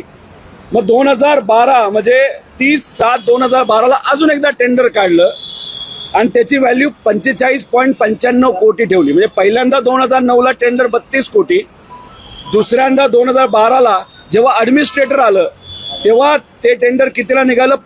45.95 कोटी आणि 2012 ला लगेचच काही महिन्यात त्यांनी टेंडर काढलं 45.95 कोटी. असं 3दा टेंडर काढलं आणि तिसऱ्यांदा ते टेंडर आम्ही भरलं आणि 45.95 कोटी रुपयापेक्षा 5 कोटी अधिकचे देऊन 50.2 कोटी रुपयाला हे टेंडर आम्ही बारामती ॲग्रोली घेतलं. याच्यामध्ये तुम्ही सर्वांनी समजून घ्या, नाबार्डली जो रिपोर्ट केला होता त्याच्यामध्ये 76 आणि 9 आणि 46 असे काहीतरी 100 लोकांचं नावं त्याच्यामध्ये घेतली होती. 100 लोकांची नावं, त्यात अनेक नेते, त्यांच्या अगेन्स्टचा तो रिपोर्ट होता. आणि ईडीली जी FIR फाईल केली त्याच्यामध्ये या 97 लोकांची नावं आहेत आणि ईडीली जो त्या ठिकाणी FIR केला त्याच्यामध्ये रोहित पवारचं नाव नाही. आणि मी जेव्हा कारखाना घेतला होता तेव्हा तिथं कुठलंही इलेक्टेड बोर्ड नव्हतं. म्हणजे तिथं कुठेही एखादा राजकीय व्यक्ती हा MSE बँकेच्या बोर्डात नव्हता. तिथं माजी अधिकारी होते, माजी IAS अधिकारी होते जे RBIने बसवलेले आहेत. आता मग तिथे जेव्हा ते टेंडर माजी अधिकाऱ्यांनी आणि ॲडमिनिस्ट्रेटरनी काढलं ते टेंडर त्यावेळेस बारामती ॲग्रोली घेतलं होतं. त्यामुळे याच्यामध्ये आपण जर बघितलं तर या 97 लोकांना ठेवलं बाजूला ज्यांचं FIR मध्ये नाव आहे. आणि मी ॲडमिनिस्ट्रेटर म्हणजे अधिकाऱ्यांच्या काळामध्ये म्हणजे RBIचा जेव्हा कंट्रोल MSE बँकेवर होता तेव्हा मी टेंडर घेतलं आणि मी एकटा अडकलो. नाही तर माझ्या एकट्यावर त्या ठिकाणी कारवाई करण्याचा प्रयत्न हा ईडीच्या माध्यमातून झाला, राजकीय दृष्टिकोनातूनच झाला. अधिकारी बिचारे अधिकारी याच्यात नसतील कारण शेवटी त्यांना आदेश हा पाळावा लागतो. पण जे काय झालं ते फक्त माझा आवाज दाबण्याचा प्रयत्न त्या ठिकाणी सरकारच्या माध्यमातून नाही तर त्यांच्या एजन्सीच्या माध्यमातून झाला. आणि मग ईडीच्या म्हणजे माझं नाव FIR मध्ये नसताना माझं नाव मुद्दामून त्याच्यामध्ये घेतलं. फेब्रुवारी 2024 ला 2दा मी ईडीच्या कार्यालयामध्ये गेलो, 12 तास चौकशी झाली. जी काय माहिती पाहिजे ती माहिती त्यांना त्या ठिकाणी दिलेली आहे. जे काय त्यांनी बघायचे ते तिथं बघितलेलं आहे. अनेक वेळा कारखान्यावर सुद्धा ते आलेले आहेत. माझा कारखाना हा सिम्बॉलिक ताबा हा ईडीचा आहे, पण कारखाना ताब्यात माझ्याकडे आहे. तो अजून सुद्धा मी चालवतो. कुठल्याही शेतकऱ्याला त्या ठिकाणी अडचण येणार नाही. आणि काल चार्जशीट जी फाईल केली ती का केली? कारण का त्यांना मर्यादित वेळेमध्ये चार्जशीट ही फाईल करावी लागते. आता चार्जशीट फाईल झाली म्हणजे ईडीला तर काही सापडलं नाही. मग आता त्यांनी चार्जशीट फाईल केली म्हणजे आता हा खेळ जो आहे, नाही तर आम्हाला न्याय जर कोणाला मागायचा असेल तर आता कोर्टात जाऊन मागावं लागेल. उलट आम्ही अपेक्षा करत होतो की चार्जशीट कधी फाईल केली जाते, कारण न्याय व्यवस्थेवर आमचा विश्वास आहे. आता न्यायालयामध्ये ही लढाई लढली जाणार आणि मी तुम्हाला आश्वासित करतो कुठेही आम्ही चुका केलेल्या नाहीत, कुठेही काही चुकीचं केलेलं नाही. त्यामुळे मला विश्वास आहे न्यायालयाच्या माध्यमातून मला त्या ठिकाणी न्याय मिळणार आहे. सेशन कोर्ट पासून सुरू होईल, सुप्रीम कोर्टापर्यंत ही लढाई जाणार, पण ही लढाई मीच जिंकणार. कारण का न्याय व्यवस्थेवर एक विश्वास आहे आणि मी कुठेही काही चुकीचं केलेलं नाही. त्यामुळे चार्जशीट झाली आहे. आम्ही कुठेही काही घाबरत नाही. आम्ही पळणारी लोक नाहीत, आम्ही लढणारी लोक आहोत. आम्ही मराठी माणसं आहोत आणि मराठी माणसं दिल्ली समोर कधीही झुकत नाही. हे अनेक वेळा त्या ठिकाणी दाखवून दिलेलं आहे. विचाराची लढाई आहे आणि विचाराबरोबर अजूनपर्यंत मी आहे आणि पुढेही त्या ठिकाणी राहणार आहे. कुणी इतर लोक जे पळून गेले आम्ही पळून जाणाऱ्यासाठी नाही, आम्ही लाचारी स्वीकारणार नाही. कारण महाराष्ट्राच्या इतिहासामध्ये महाराष्ट्राच्या स्वाभिमानी लोकांनी कधीही लाचारी स्वीकारलेली नाही. आता याच्यामध्ये जे 97 लोक आहेत याच्या खोलामध्ये तुम्ही जर गेला तर त्याच्यामध्ये बहुतांश लोक ही एकनाथ शिंदे साहेबांकडे, भाजपकडे, नाही तर अजितदादांच्या पक्षाकडे आहेत. म्हणजे आता ते लोक सत्तेत आहेत, आम्ही मात्र विरोधात आहोत. आणि याच्यामध्ये फक्त एक केस माझ्या विरोधात आहे आणि मी एकटाच त्या ठिकाणी आता ईडीच्या विरोधात लढत आहे. पण आम्ही लढणार, जिंकणार आणि दूध का दूध, पाणी का पाणी हे कोर्टाच्या माध्यमातून होईल असं मी आपल्या सर्वांना आश्वासित करतो. बारामती अॅग्रोच्या जागेत बारामती अॅग्रोसाठी कमी दरात अहो साईडली नॅशनल हायवे गेला आहे. नॅशनल हायवेली मला काय किंमत दिली आहे, नॅशनल हायवेचं व्हॅल्युएशन काय हे तुम्ही तिथं बघा. म्हणजे मी 5 वर्ष कारखाना चालवल्यानंतर नॅशनल हायवेली मला काय व्हॅल्युएशन दिलं याच्यावरनं माझी आजची त्याची व्हॅल्यू तिथं बघता येईल. आणि मी कुठेही त्याची जमीन आधी वापरली नव्हती. कारखाना आधी घेतल्यानंतर कळालं की त्या कारखान्यात काहीच नाहीये, ती मशिनरी जुनी झाली आहे. त्यात उलट अतिरिक्त मला 60 कोटी खर्च करावे लागले. कारखाना स्टेबल करावा लागला आणि नंतर अनेक वर्षांनंतर आता कुठेतरी कारखाना हा स्टेबल झालेला आहे. त्यामुळे जमिनीचे व्हॅल्युएशन बद्दल काही नाही. आणि जर कोणाला घ्यायचाच होता, 2009ला आला होता तेव्हा झोपला होता का? 2012ला आला होता तेव्हा तुम्ही झोपला होता का? आता तिसऱ्यांदा टेंडर निघालं ते मी भरलं आणि त्यानंतर तुम्ही चर्चा करणार असाल तर आधीच तुम्ही टेंडर जे स्वस्त होतं, म्हणजे 2009ला 32 कोटीचं टेंडर होतं जे मी भरलं नाही. आणि ज्याला खरंच जमिनीची व्हॅल्यू 150-200 कोटी असं वाटत असेल तर त्यांनी 2009लाच भरायला पाहिजे होतं ना. त्याची कुठेही काय व्हॅल्यू नव्हती, कुठेही काय त्याचं हे नव्हतं. फक्त कारखाना म्हणून मी घेतलेला आहे आणि त्याचा 1 एकर जमीन सुद्धा मी विकलेली नाही. कारखाना म्हणूनच मी त्याचा वापर करतोय. रिअल इस्टेट याच्यासाठी मी कधीही काय, मी स्वतः रिअल इस्टेटमध्ये नाही आणि जमिनीचा वापर सुद्धा रिअल इस्टेटसाठी मी करत नाही. त्यामुळे हे जे काय माझ्यावर ॲलिगेशन केले जातात जमिनीची लय भारी व्हॅल्यू आहे, तसं कुठेही काही नाही. कारखाना हा शेतकऱ्यासाठी आणि कारखाना हा कारखान्यासारखा चालवण्यासाठी मी घेतलेला आहे. पहिले 2 वेळा टेंडर भरलं नाही. तुम्ही थोडंसं अजून जर आधी गेला असता तर मी शाळेत जेव्हा होतो त्या लेवलला तुम्ही गेला असता. आता 2007ला मी कुठेतरी कॉलेजच्या बाहेर आलो होतो. माझ्या वडिलांचा स्वभाव हा सामाजिक आहे.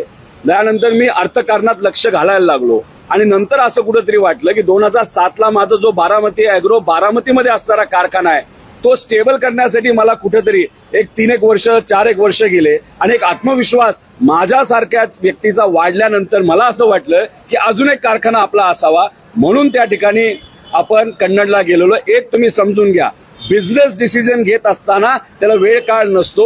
एखादी संधी आली, ती बघितली, ती योग्य वाटली, करण्यासारखी वाटली, मग ती त्या ठिकाणी घ्यावी लागते. त्यामुळे आधी का नाही घेतलं, का नाही घेतलं तर लोक तर म्हणतील तू जन्मला तेव्हा तू का नाही घेतला. त्याला काय अर्थ आहे का? म्हणजे त्याला काय फक्त राजकीय ॲलिगेशन आहे. आता अधिवेशनामध्ये तुम्ही जर बघितलं तर मी कदाचित एकटाच बोलतोय, एकटाच या सरकारच्या विरोधात बोलत आहे. आणि आम्हाला असंही कळत आहे की कुठेतरी अधिकाऱ्यांना सांगण्यात आलेलं आहे की 16ला चार्जशीट तुम्ही फाईल तर काल झालीच, प्रेस 16ला करा, पण अधिवेशन होऊस तर गप्प बसा. अधिवेशन होऊस तर त्या ठिकाणी तुम्ही कुठेही याचा पाठपुरावा करू नका. म्हणजे 18 नंतर ती प्रेस केली जाईल आणि मग कुठेतरी आमचा लढा हा कोर्टाच्या माध्यमातून सुरू होईल. म्हणजे कुठेतरी जे लोक या अधिकाऱ्यांना आदेश देत आहेत ते कुठेतरी आता काळजी घेत आहेत. अधिवेशन चालू आहे. एकदाच रोहित पवारला 2दा चौकशीला नेल्यानंतर लोक भावनिक झाली होती. तिसऱ्यांदा त्या ठिकाणी जर आपण काही केलं तर मग कदाचित राजकीय अडचण नाही तर वातावरण वेगळं होऊ शकतं. असं कुठेतरी त्या ठिकाणी म्हणजे आज लढण्यापैकी अनेक लोक लढतायत, पण आज जर मी बघितलं अजून सुद्धा विचाराबरोबर आहे, शेवटपर्यंत राहणार आणि लोकांच्या हितासाठी मी विषय मांडत राहणार. कारण मंगळवारी तुमची पक्षाची जीबी आहे, जयंतरावांनी राजीनामा दिलाय. चर्चा अशी की जयंतराव भाजपात जाणार आहेत, त्याच्यासोबत काय जाणार म्हणून त्याच्या आधी तुम्ही कसला खुलासा? रोहित पवाराचा स्वभाव आहे की खोट्या बातम्या ज्या पसरत राहतात, नाही तर आपण ज्याला म्हणतो की कुठेतरी जर तर विषय हे चर्चेत जातात. तुम्ही माझा आतापर्यंतचा स्वभाव बघितला, जेव्हा केव्हा एखादी गोष्ट घडली लगेच मी तुमच्या माध्यमातून, तुमची सुद्धा मला मदत झालेली आहे, तुमच्या माध्यमातून लोकांना मी सांगितलेलं काय वस्तुस्थिती आहे. खोटं बिटं लोकात काय ठेवायचं नाही, डायरेक्ट फ्रंट फूटवर जायचं आणि खेळायचा हा माझा स्वभाव आहे. म्हणून आज इथं मी मीडियाच्या माध्यमातून आपल्या सर्वांसमोर आलेलो आहे. तुम्ही जाहीरपणे बोलून दाखवलं होतं पक्ष माझ्या ताब्यात द्या राज्यातला, आता संधी आहे. मी जाहीरपणे हे सांगितलं होतं पक्ष माझ्या ताब्यात द्या असं सांगितलं नव्हतं. मी असंही सांगितलं होतं मला प्रदेश अध्यक्ष व्हायचं नाहीये. कुठल्याही एखाद्या साध्या व्यक्तीला तुम्ही त्या ठिकाणी संधी द्या. जयंत पाटील साहेबांचं मार्गदर्शन हे नेहमी आपल्याला राहील. हे देश पातळीवर सुद्धा आपल्याला ते राहू शकतं.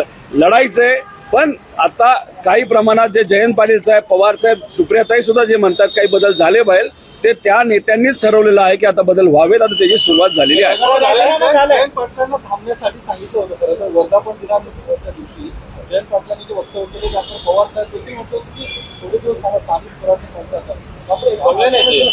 काय बघा, पवार साहेब, जयंत पाटील साहेब, सुप्रियाताई, अनेक इतर नेते यांच्याबरोबर बैठक झालेली आहे.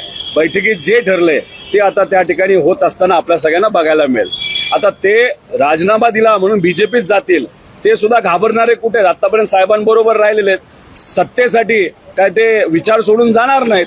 आतापर्यंत ज्या विचाराबरोबर ते राहिलेले आहेत, फक्त सत्ता मिळावी, कुठेतरी मंत्रिपद मिळावं आणि मग त्याच्यासाठी ते विचार सोडून साहेबांना सोडून जातील आणि लोकांना सोडून जातील. म्हणजे त्याचा अर्थ पळून जातील असं मला वाटत नाही.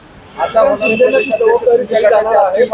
देखील प्रदेश अध्यक्ष जे ते तुमच्या गटाचे तुमच्या बाजूचे असतील का? पक्षात आमच्यात गटच नाही. जयंत पाटील साहेबांबरोबर मी पण काम केलेलं आहे. जे नवीन येणार आहेत आता ते कोण आहेत अजून कळलेलं नाही. चर्चा फक्त लोकांमध्ये आहे. 15 तारखेला पवार साहेब आणि जयंत पाटील साहेब स्वतः आणि सुप्रियाताई ते नाव डिक्लेअर करतील असं आम्हाला सगळ्यांना वाटतं.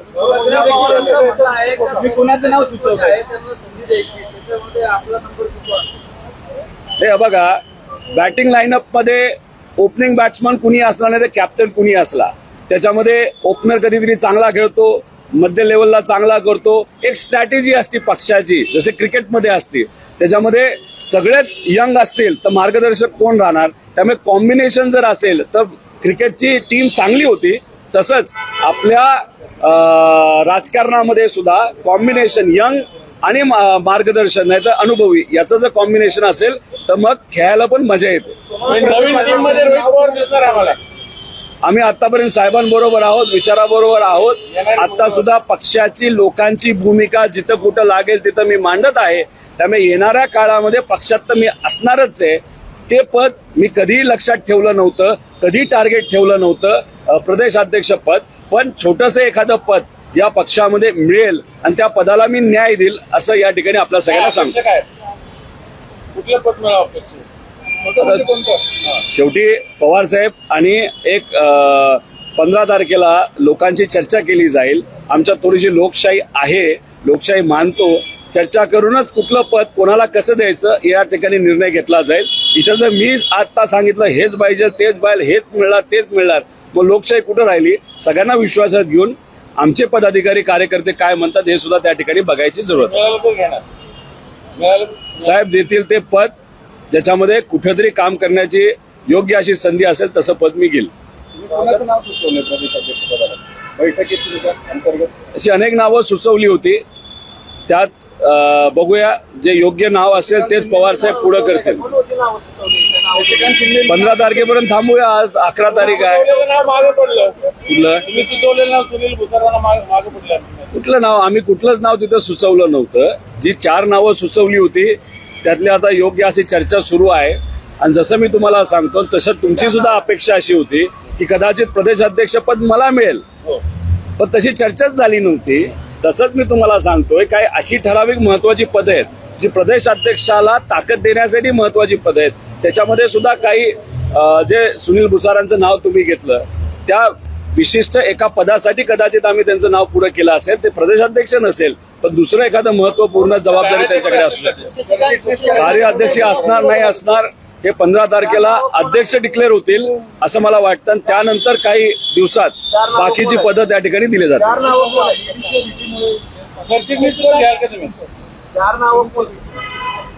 असं मला वाटत नाही ते ईडीला घाबरतात. कशाला घाबरतात? त्यामुळे ही चर्चा असते. अनेक लोक जे घाबरलेले आहेत ते आता शिफ्ट झालेले आहेत. ते आता सरकारमध्ये जाऊन बसलेले आहेत. विचारासाठी जेव्हा आपण लढतो तेव्हा सोपं नसतं. अनेक अडचणी सोसाव्या लागतात. कष्टातून एखादी कंपनी आपण मोठी केलेली असती त्याच्यावर सुद्धा हे लोक अडचण आणताना आपण सगळ्यांनी बघितलेलं आहे. एखाद्या लोकांकडे संस्था असतात त्या संस्थेला सुद्धा त्या ठिकाणी अडचणीत आणलं जातं. आता कुणाल पाटील आहेत. आता पुरंदरची चर्चा तिथं सुरू झालेली आहे.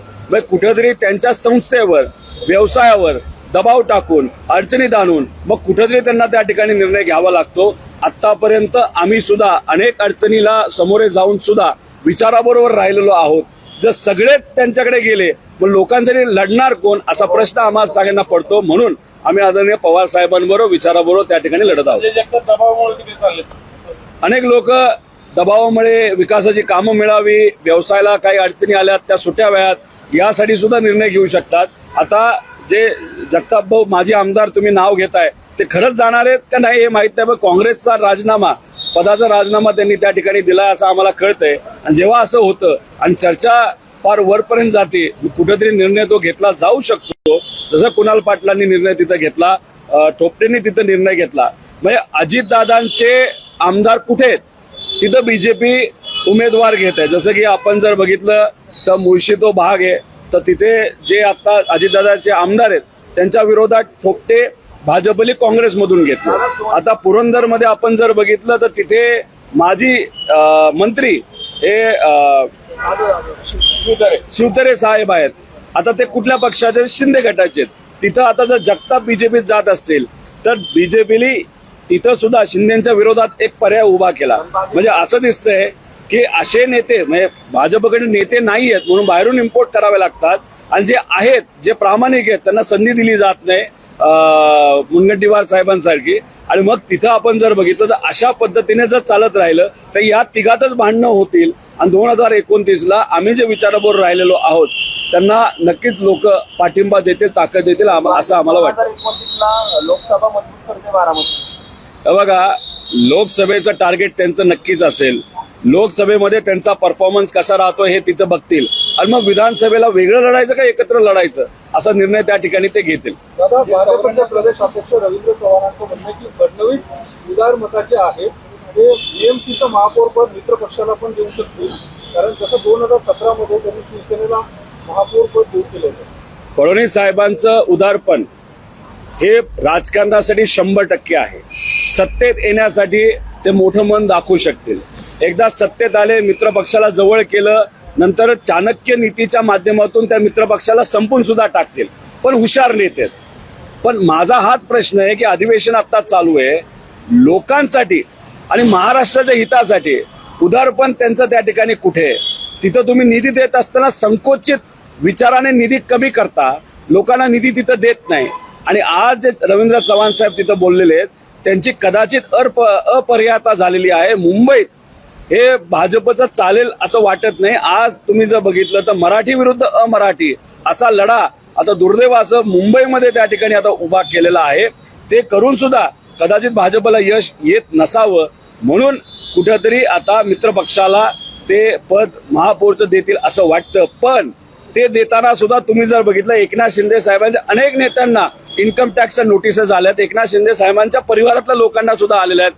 म्हणजे एकनाथ शिंदे साहेबांना सुद्धा सीट देत असताना नेगोशिएशनला कुठेतरी एक दबाव हा एकनाथ शिंदे साहेबांवर असावा म्हणून या सगळ्या गोष्टी केल्या जातात असं आमच्या सगळ्यांचं मत आहे. दादा, खरं तर शिंदे साहेबांनी सांगितलं होतं जयंत पाटलांना की तुम्ही स्थानिक स्वराज्य होईपर्यंत पिचवर थांबा बॅट घेऊन, पण त्यांनी त्याच्या आधीच बॅट टाकली. काय कारण? तसं नाही, कदाचित पवार साहेबांना अंदाज असा आला असावा की लोकांच्या मनामध्ये भाजप आणि मित्र पक्षाच्या विरोधात एक वातावरण आहे आणि यांच्याकडे इलेक्शन कमिशन सुद्धा हातात आहे आणि सरकार सुद्धा हातात आहे. हे जे काही इलेक्शन होणार आहे ते कदाचित पुढचे 6-7-9 महिने होणार नसतील असं पवार साहेबांना वाटत असावं, असं जयंत पाटील साहेबांना वाटत असावं, म्हणून तो निर्णय जो पुढे जाणार होता तो अलीकडे ओढला असावा असं मला वाटतं. पवार साहेबांनी निर्णय घेतलाय. 94 लोक आहेत त्यांच्या विरोधात तुम्ही काय इंटरव्ह्यू करणार आहात? तुम्ही त्यांच्यावर कारवाई करत नाही ईडी असं तुमचं म्हणणं आहे? अहो, मला त्यांच्यावर कारवाई व्हावी असं त्या 97 लोकांना एवढंच सांगायचंय, ठीक आहे, तुम्हाला वाचण्यासाठी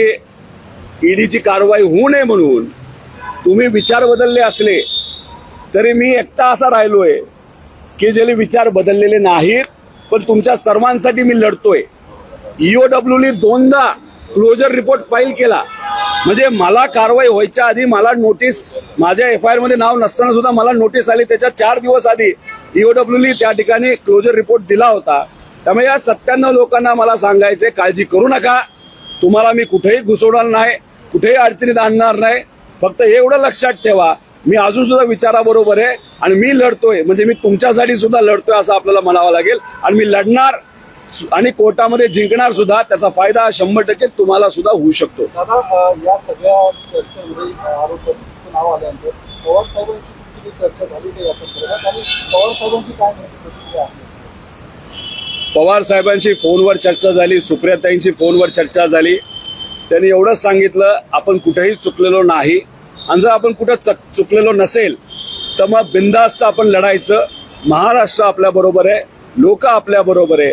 कितीही आवाज दाबण्याचा प्रयत्न झाला तरी लढल्याशिवाय राहणार नाही.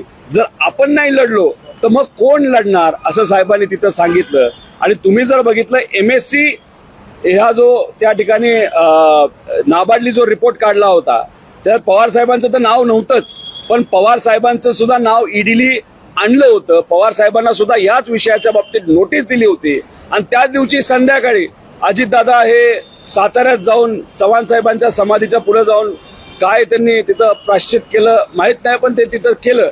आता याच्यामध्ये पवार साहेबांनी सांगितलं आपलं लढायचंय. सुप्रियाताईंनी काळजी व्यक्त केली तर त्यांनी सुद्धा सांगितलं लढायचं. आणि माझी सुद्धा भूमिका हीच आहे, लढायचं. फक्त चांगली गोष्ट एवढी आहे की चार्जशीट झाली म्हणजे आता लढायचं कुठं तर न्याय व्यवस्थेकडे लढायचं. आणि न्याय व्यवस्थेवर विश्वास असल्यामुळे विजय हा 100% आपला आहे असा विश्वास इथे मी व्यक्त करतो. सातत्याने म्हणतात की विचारासोबत मी आहे, पण विचारासोबत राहण्याचं पक्ष पातळीवर फळ मिळताना दिसत नाही. विचारासोबत तुम्ही राहताय पण पक्ष पातळीवर तुम्हाला फळ मिळत नाही.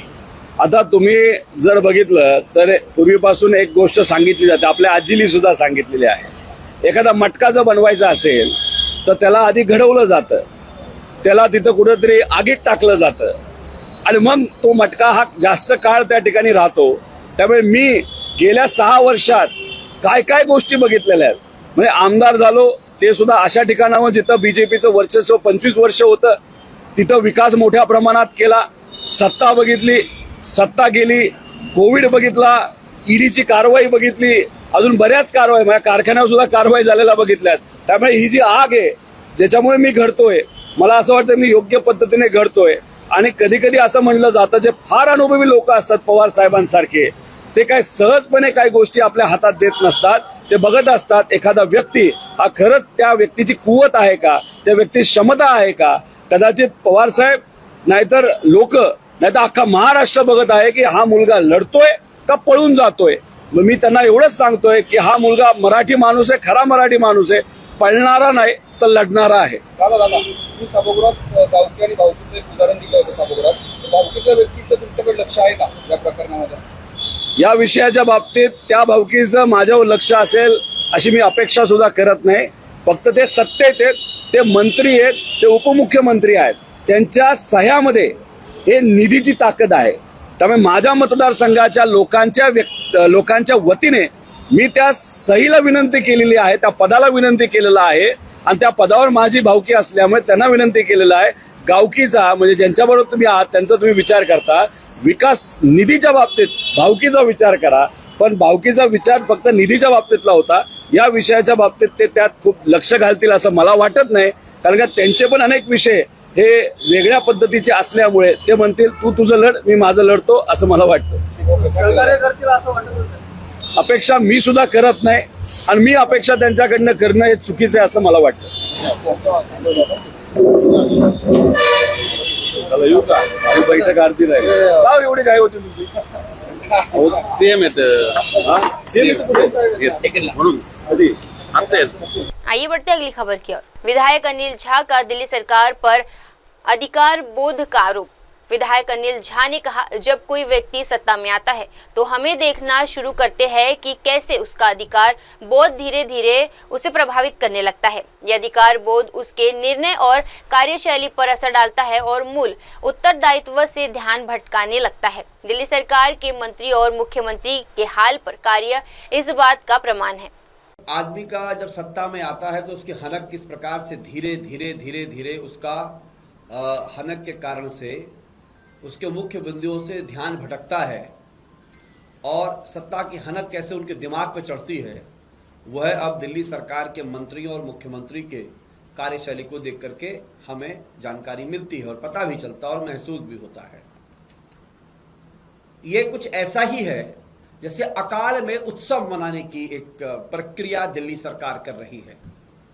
कहने के लिए आप बजट 1 लाख करोड़ का लाए थे, तो 1 लाख करोड़ के बजट में हमने सोचा कि आप कह रहे हैं कि 2500 रुपये बहनों को, दिल्ली की महिलाओं को पेंशन मिलेगी, हर महीने उनके खाते में आएंगे। वो 2500 रुपये तो छोड़िए, जो बुजुर्गों को पेंशन मिलनी है दिल्ली में, जो उनका हक है, जो दिल्ली में बराबर मिलता रहा है, वो बुजुर्गों को भी पेंशन नहीं मिल रही है। 80,000 पेंशन महिलाओं की काट दी गई है, ये कह करके कि वह जो है अपने मानदंड पर खड़े नहीं उतर रहे थे। और हमें यह जानकारी है कि उन महिलाओं की पेंशन को, जो निराश्रित बहनें थी उनकी पेंशन को भी हटा दिया गया, विधवाओं की पेंशनों को जो है हटाया गया, जिस पर बार बार ये आरोप लगाया गया कि ये गलत तरीके से दिया गया। ऐसी गरीबों के मकानों पर बुलडोजर चल रहे हैं, अनाधिकृत कॉलोनियों में बुलडोजर की जो है खतरा वैसे ही मंडरा रहा है, उसके नोटिस आ गए हैं, गाय बगाए कई जगह पर तोड़फोड़ हो रही है और बहुत जगह अफवाहें भी फैल गई हैं और अफवाहें इस कदर हो गया है कि लोगों में डर का माहौल है। और अफवाह जो कह रहे हैं ये भाजपा के लोग कह रहे हैं, जबकि सच्चाई ये है कि अनऑथराइज कॉलोनियों में भी इनका बुलडोजर मार करने वाला है। लेकिन इस बीच में अकाल में उत्सव मनाने की प्रक्रिया कैसे है कि दिल्ली की सरकार ने कहा कि 12वीं क्लास की बच्चियों को लैपटॉप दिया जाएगा।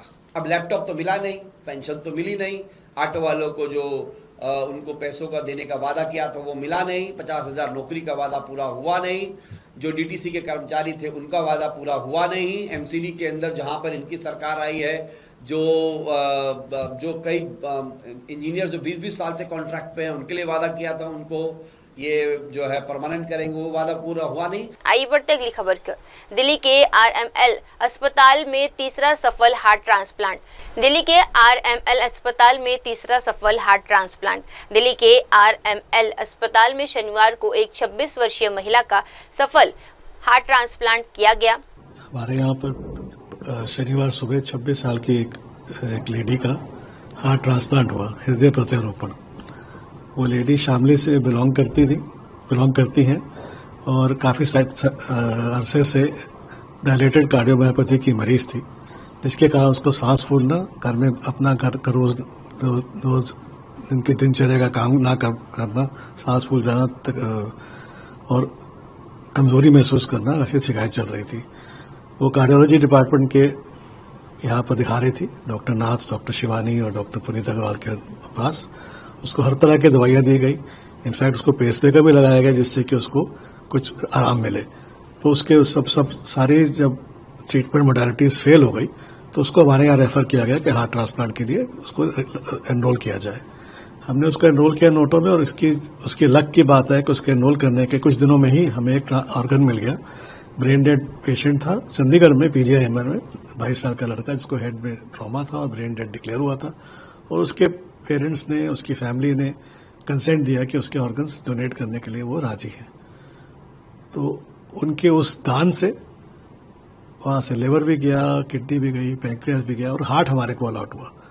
तो हमारी टीम, जब हमें पता लगा कि हार्ट अलॉट हो रहा है, तो हमारी टीम शुक्रवार शाम रात को 9 बजे 9:30 बजे के आसपास बाय कार चंडीगढ़ पहुंची, रात को पहुंची, और सुबह 4 बजे उसका ऑपरेशन शुरू हुआ वहां पर। उसका 5 बजे के आसपास फ्लाइट से आके वो हार्ट लेके ग्रीन कॉरिडोर के माध्यम से, जिसकी सहायता पुलिस, चंडीगढ़ पुलिस ने और दिल्ली पुलिस ने सहायता करी कि कोई समय व्यर्थ ना हो, हमारे पास पहुंचाया गया।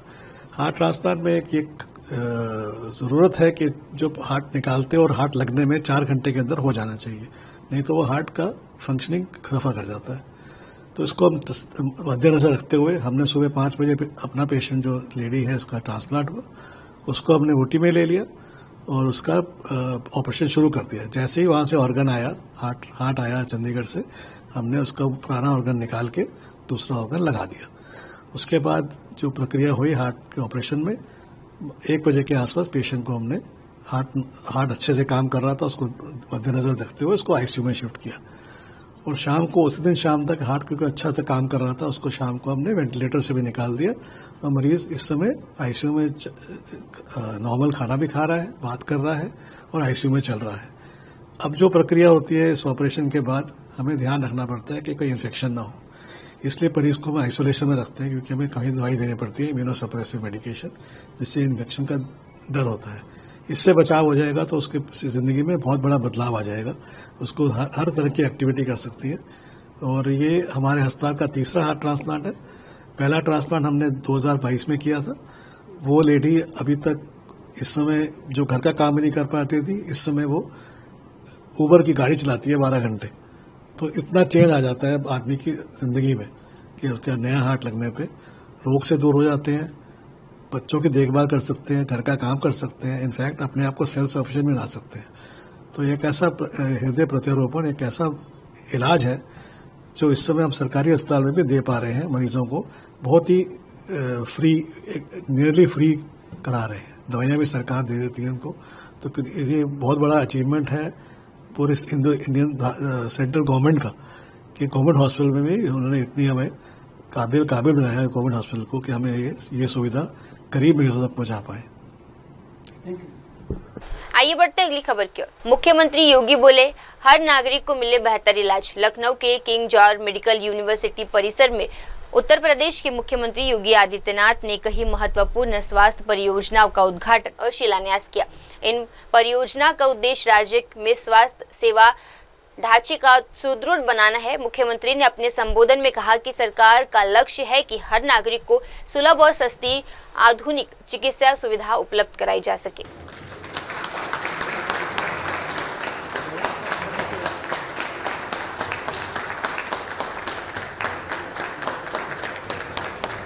आइए बढ़ते अगली खबर की ओर। मानसर पंचायत में मक्के की फसल बर्बाद। उधमपुर जिले की मानसर पंचायत में किसानों की मक्का की फसलें फ्लॉप आर्मी वर्ग के हमले से पूरी तरह तबाह हो गई है। कीड़ों के इन कहर ने किसानों की मेहनत पर पानी फेर दिया है। किसानों ने बताया कि हमारी ज्यादातर फसलें इन कीड़ों ने बर्बाद कर दी है। हम बहुत परेशान हैं। सरकार को इसकी जांच करनी चाहिए कि ऐसा क्यों हो रहा है। इतनी बर्बादी से हमारी आमदनी पर सीधा असर पड़ रहा है। तो हमारा नाम है करनैल चंद, पंचायत भी मानसर है। हमने मक्की लगाई है, तो मक्की कोई 7-8 कनाल इधर लगाई है मानसर में, हमारे पीछे भी हैं घर, उधर भी लगाई है। उधर तो मैंने दवाई छिड़काव कर दिया है, लेकिन इधर आकर देखा तो 2-4 दिन के बाद इधर देखा तो इधर भी आप देख रहे हैं साहब, आपकी नज़रों में है। तो इस बीमारी ने छोड़ा कुछ नहीं, इतना बड़ा कीड़ा लगा, कोई भी बूटा मक्की का बचा नहीं है। कम से कम ज़्यादा से ज़्यादा अभी तक 10% बचे होंगे। कीड़ा भी इतना बड़ा लंबा हो गया ये, तो सब गब्बी खा गया इसका। तो इसका हमें कोई गवर्नमेंट से कोई हल निकलना चाहिए, कोई हमारा दवाइयाँ वगैरह जहाँ किस वजह से हो रहा है इसका इंक्वायरी होनी चाहिए, पूछताछ होनी चाहिए इसकी। हम यही चाहते हैं। और क्या चाहते हैं, हमारे माल मवेशियों के लिए घास भी नहीं रहेगा इसमें, फसल तो कहाँ से आएगी। तो इतना पैसा लगवाते हैं, पहले खाद पर लगवाते हैं, बीज पर लगवाते हैं, फिर मेहनत भी करते हैं, धूप में गोडी भी करनी पड़ती है इसकी गुड़ा, तो मिलेगा नहीं कुछ भी, क्या करेंगे। पहले तो हम लगाते थे, कुछ नहीं होता था। आज से 10 साल पहले कोई बीमारी नहीं है, मक्की को कोई नहीं होती थी। ये अभी शुरू हुआ है, पता नहीं किस वजह से हो रहा है, कोई पता नहीं चल रहा है हमें भी। तो इसका अगर गवर्नमेंट ऑफ इंडिया कुछ करेगी तो तभी है, नहीं तो ऐसे तो कुछ नहीं। कोई बंदा भी नहीं बचा है।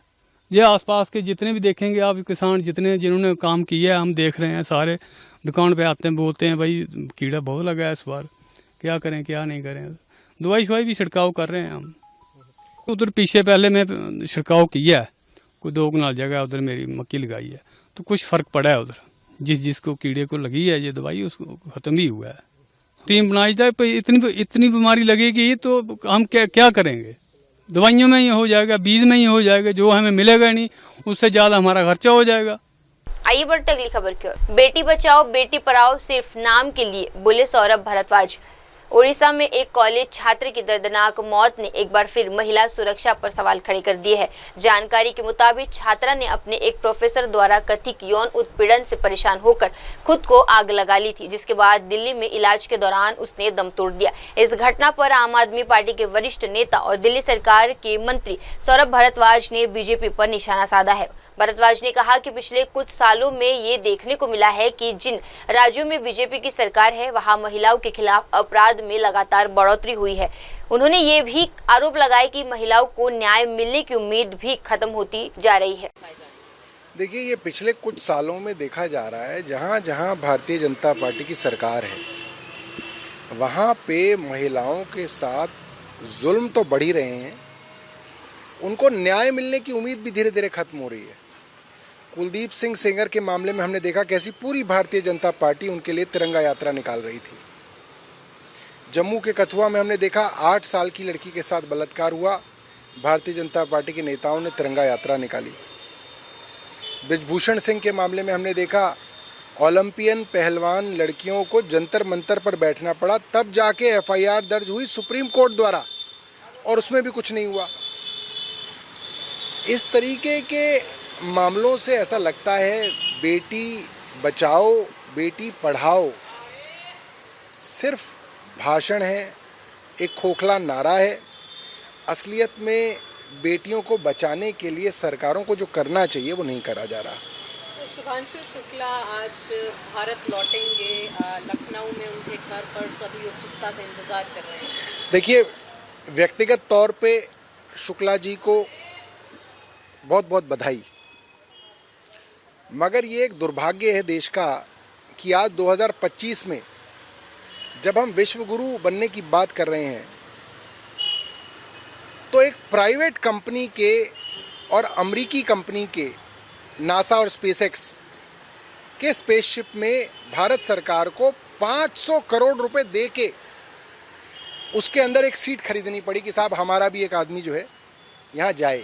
मुझे लगता है कि अब समय आ गया जब हमारे अपने स्पेसशिप्स के अंदर हम अमेरिकियों को कहें, हम दूसरे देश के पायलट्स को कहें कि भाई आप हमारे स्पेसशिप में आइए और 500 करोड़ रुपए की सीट खरीदिए, हम आपको जो है अंतरिक्ष की सैर कराएंगे।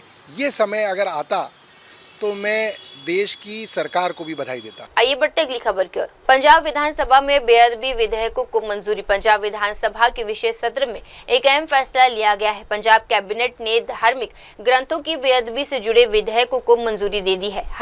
इस पर पंजाब भाजपा के कार्यकारी अध्यक्ष अश्विन शर्मा ने प्रतिक्रिया देते हुए कहा, हम इस पर विधेयक का समर्थन करते हैं, लेकिन सवाल ये है कि पिछले 3 सालों से ज्यादा समय ये सरकार कहाँ थी। बीजेपी का जहाँ तक बेअदबी के खिलाफ कानून बने, सख्त कानून बने, कोई दो मत ही नहीं है। हम बिल के सपोर्ट में हैं, लेकिन 3.25 साल ये सरकार कहाँ थी। 3.25 साल के अंदर 300 से ज्यादा बेअदबी के इंसिडेंट पंजाब के अंदर हुए। अब तो सजा का ही मामला ना कि 3 साल नहीं 10 साल होनी चाहिए, उम्र कैद होनी चाहिए। जो 2 साल की सजा थी, 3 साल की सजा थी, 300 केस बेअदबी के जो हुए हैं उनका क्या स्टेटस है, कितने केस रजिस्टर हुए, कितने अदालत तक गए, कितनों को इन्होंने सजा दिलवाई, ये प्रश्न बनता है और इनकी नीयत के ऊपर शंका पैदा करता है। दूसरा, दोहरा चरित्र है इस सरकार का।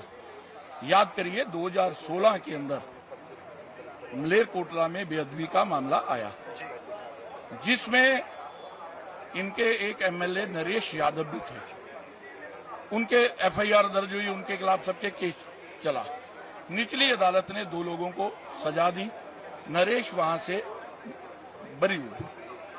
सरकार बदल चुकी थी और वो सरकार जो बदली 17 से 22 तक की सरकार थी, वो पिटीशन पेश करती है अदालत में, ऊपरी अदालत में जाती है कि नरेश यादव जो छोड़ा गया, गलत छोड़ा गया, वो भी दोषी है। तो वो मामला सरकार की ओर से आगे बढ़ाया गया। लेकिन मजे की बात यह है, जो बेअदबी का कानून ला रहे हैं, इनकी सरकार आ जाती है। जब इनकी सरकार आती है तो ये लोग नरेश यादव को बचाने के लिए, क्योंकि वो इनका एमएलए था आपका, ये अदालत के अंदर एक एप्लीकेशन पेश करते हैं कि भाई हम उसको विड्रा करना चाहते हैं। लेकिन अदालत इनको पूरी तरह से नकारती है और डांट फटकार होती है और उस आदमी पे केस चलता है और उसको 2 साल की सजा होती है। ये दोहरा चरित्र इनका जो है, इसके कारण शंका पैदा होती है कि जो मौजूदा पंजाब के हालात हैं, लैंड पुलिंग इनको तंग कर रही है, कानून व्यवस्था तंग कर रही है, फिरौतियां मांगी जा रही हैं, गोलीकांड जगह जगह हो रहे हैं, उससे ध्यान तो नहीं हटाया जा। आइए बढ़ते अगली खबर की ओर।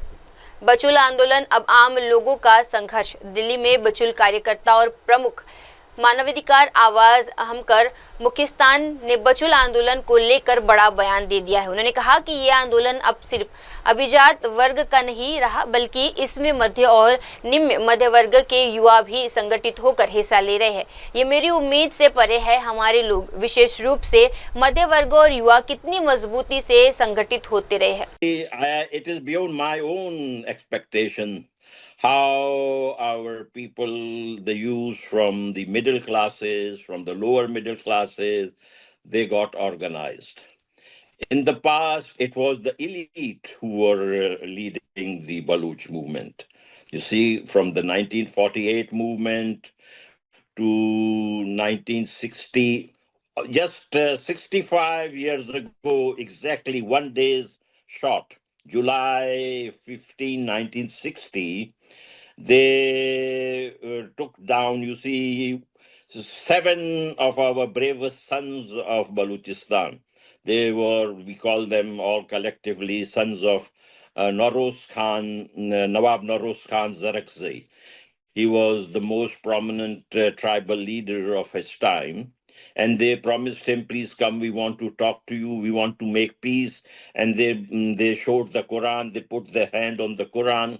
And that guy thought, you see, they are putting their hands on the Quran, they are Muslims, so they might uphold what they are saying. So he came down from the hills with his sons and people, and these crooks, the Hitlerite military of Pakistan, they hanged those 7 of his sons in the Hyderabad and Sakkar jail, July 15, 1960. Okay. On the first uprising which happened in Baluchistan, that was in March 27, when they occupied 1948, just a few months later, Prince Abdul Karim Khan, who was the brother of the Khan of Kalat at that time, Mir Ahmad Yar Khan, he took up arms, he went to Afghanistan. Now, these crooked spokesperson of the Pakistan military, Ahmad Sharif Chaudhry, and in fact Asim Munir himself, they are accusing Ajit Dovalji of being behind all this. At that time in 1948, Ajit Dovalji was 3 years old. In 1960, when they hanged Nawroz Khan's son, Ajit Doval was 15 years old. So where does Ajit Doval come into this picture? It's nonsense. It's an indigenous movement for the rights of the Baluch people. And as I said, our leader has already said, we wish India would have played its role. And I'm actually very surprised why India is not, because the Pakistani generals, as you can see, they are talking about Kashmir all the time as if Kashmir belongs to their father. And when it comes to India, we don't see that coming from the official sources. I really appreciate the Indian media for at least taking up the Balochistan issue. But when it comes to those in the corridors of power in New Delhi, I must say. आइए बढ़ते अगली खबर की ओर। हिमाचल में बारिश से तबाही। हिमाचल प्रदेश में इस समय प्राकृतिक आपदा से जूझ रहा है। राज्य में भारी बारिश, भूस्खलन, बादल फटने और सड़क हादसे से जनजीवन को बुरी तरह प्रभावित किया है। राज्य के मंत्री जगत सिंह नेगी ने ताजा हालात की जानकारी देते हुए कहा कि पिछले 2 से 3 दिनों में राष्ट्रीय राजमार्गों पर कई जगहों पर भूस्खलन हुआ है, जिसमें चंडीगढ़ मनाली राजमार्ग सहित कई मार्ग बंधित हुए हैं। संपर्क बहाली के लिए हर संभव प्रयास किए जा रहे हैं। 2-3 दिनों से नेशनल हाईवेज जो है उस पे काफी जगह पे लैंडस्लाइड्स हुए, जिस कारण यातायात जो है खासकर चंडीगढ़ मनाली हाईवे में काफी बाधित हुई है। आइए बढ़ते अगली खबर की ओर। रामचंद्र कदम बोले, हर रोज 3000 घटनाएं फिर भी सरकार चुप। ओडिशा की राजधानी भुवनेश्वर से कांग्रेस नेता रामचंद्र कदम का बड़ा बयान सामने आया है। महिलाओं और सुरक्षा को लेकर उन्होंने राज्य और केंद्र सरकार दोनों को कटघरे में खड़ा किया है। हम विधानसभा में भी लगातार कहते हैं कि ये माताओं और बहनों की सुरक्षा नहीं है। खासकर जब डबल इंजन वाली बीजेपी सरकार आई है, तब से हालात और बिगड़ रहे हैं। रामचंद्र कदम ने दावा किया कि उड़ीसा में हर रोज करीब 3000 ऐसी घटनाएं हो रही है जो महिलाओं की असुरक्षा को दिखाती है, लेकिन अफसोस की बात यह है कि हमारी कोई नहीं सुनता। उड़ीसा हमारा बच्ची लोग को जितना अब जहाँ भी तो उड़ीसा में जहाँ से हम विधानसभा में यही बात बोल रहे थे कि माँ बहन का सेव नहीं है। उड़ीसा में स्पेशली ये डबल इंजन सरकार आया, बीजेपी सरकार जब तक आ गया, उड़ीसा में हर दिन 3000 से ऊपर, और ये बातचीत तो 6 महीने से पहले हर दरवाज़ा टकटाया, लेकिन इसका गुहार कोई नहीं सुना। इसलिए आज सबसे बड़ा वो इसलिए कि वो उत्पीड़न का सारे उत्पीड़न का बात हुआ, वो पहले गुहार भी लगाया, शाह को निवेदन भी किया, लेकिन कोई नहीं सुना। सरकार भी मुख्यमंत्री से लेकर शिक्षा मंत्री से लेकर कलेक्टर से डीजी से एसपी तक सब को गुहार लगा, लेकिन उसका बात कोई नहीं सुना। इसलिए आज जो एम्स में था, बहुत दुख की बात है। उड़ीसा का बेटियां हर दिन ये जो सरकार का डबल इंजन का सरकार आयन व्यवस्था बिल्कुल दोस्त हो गया है। उड़ीसा में ये जंगल राज चल रहा है। मुख्यमंत्री को इस्तीफा देना चाहिए, जिम्मेवार लेके इस्तीफा देना, वो इसको कुछ नहीं किए। वो जो आदि 2-3 अध्यक्ष और अध्यापक सस्पेंड करते जल लेने से नहीं होगा। सरकार को मैंने रिजाइन करना चाहिए, मुख्यमंत्री रिजाइन करना चाहिए। अब वक्त तो चला है दर्शकों, छोटे से ब्रेक का। ब्रेक के बाद भी जुड़े रहिए, देखते रहिए MNS न्यूज टीवी। धन्यवाद। हाय हेलो नमस्कार, मैं हूं पंकज विष्णु और आप देख रहे हैं MNS न्यूज। आप देख रहे हैं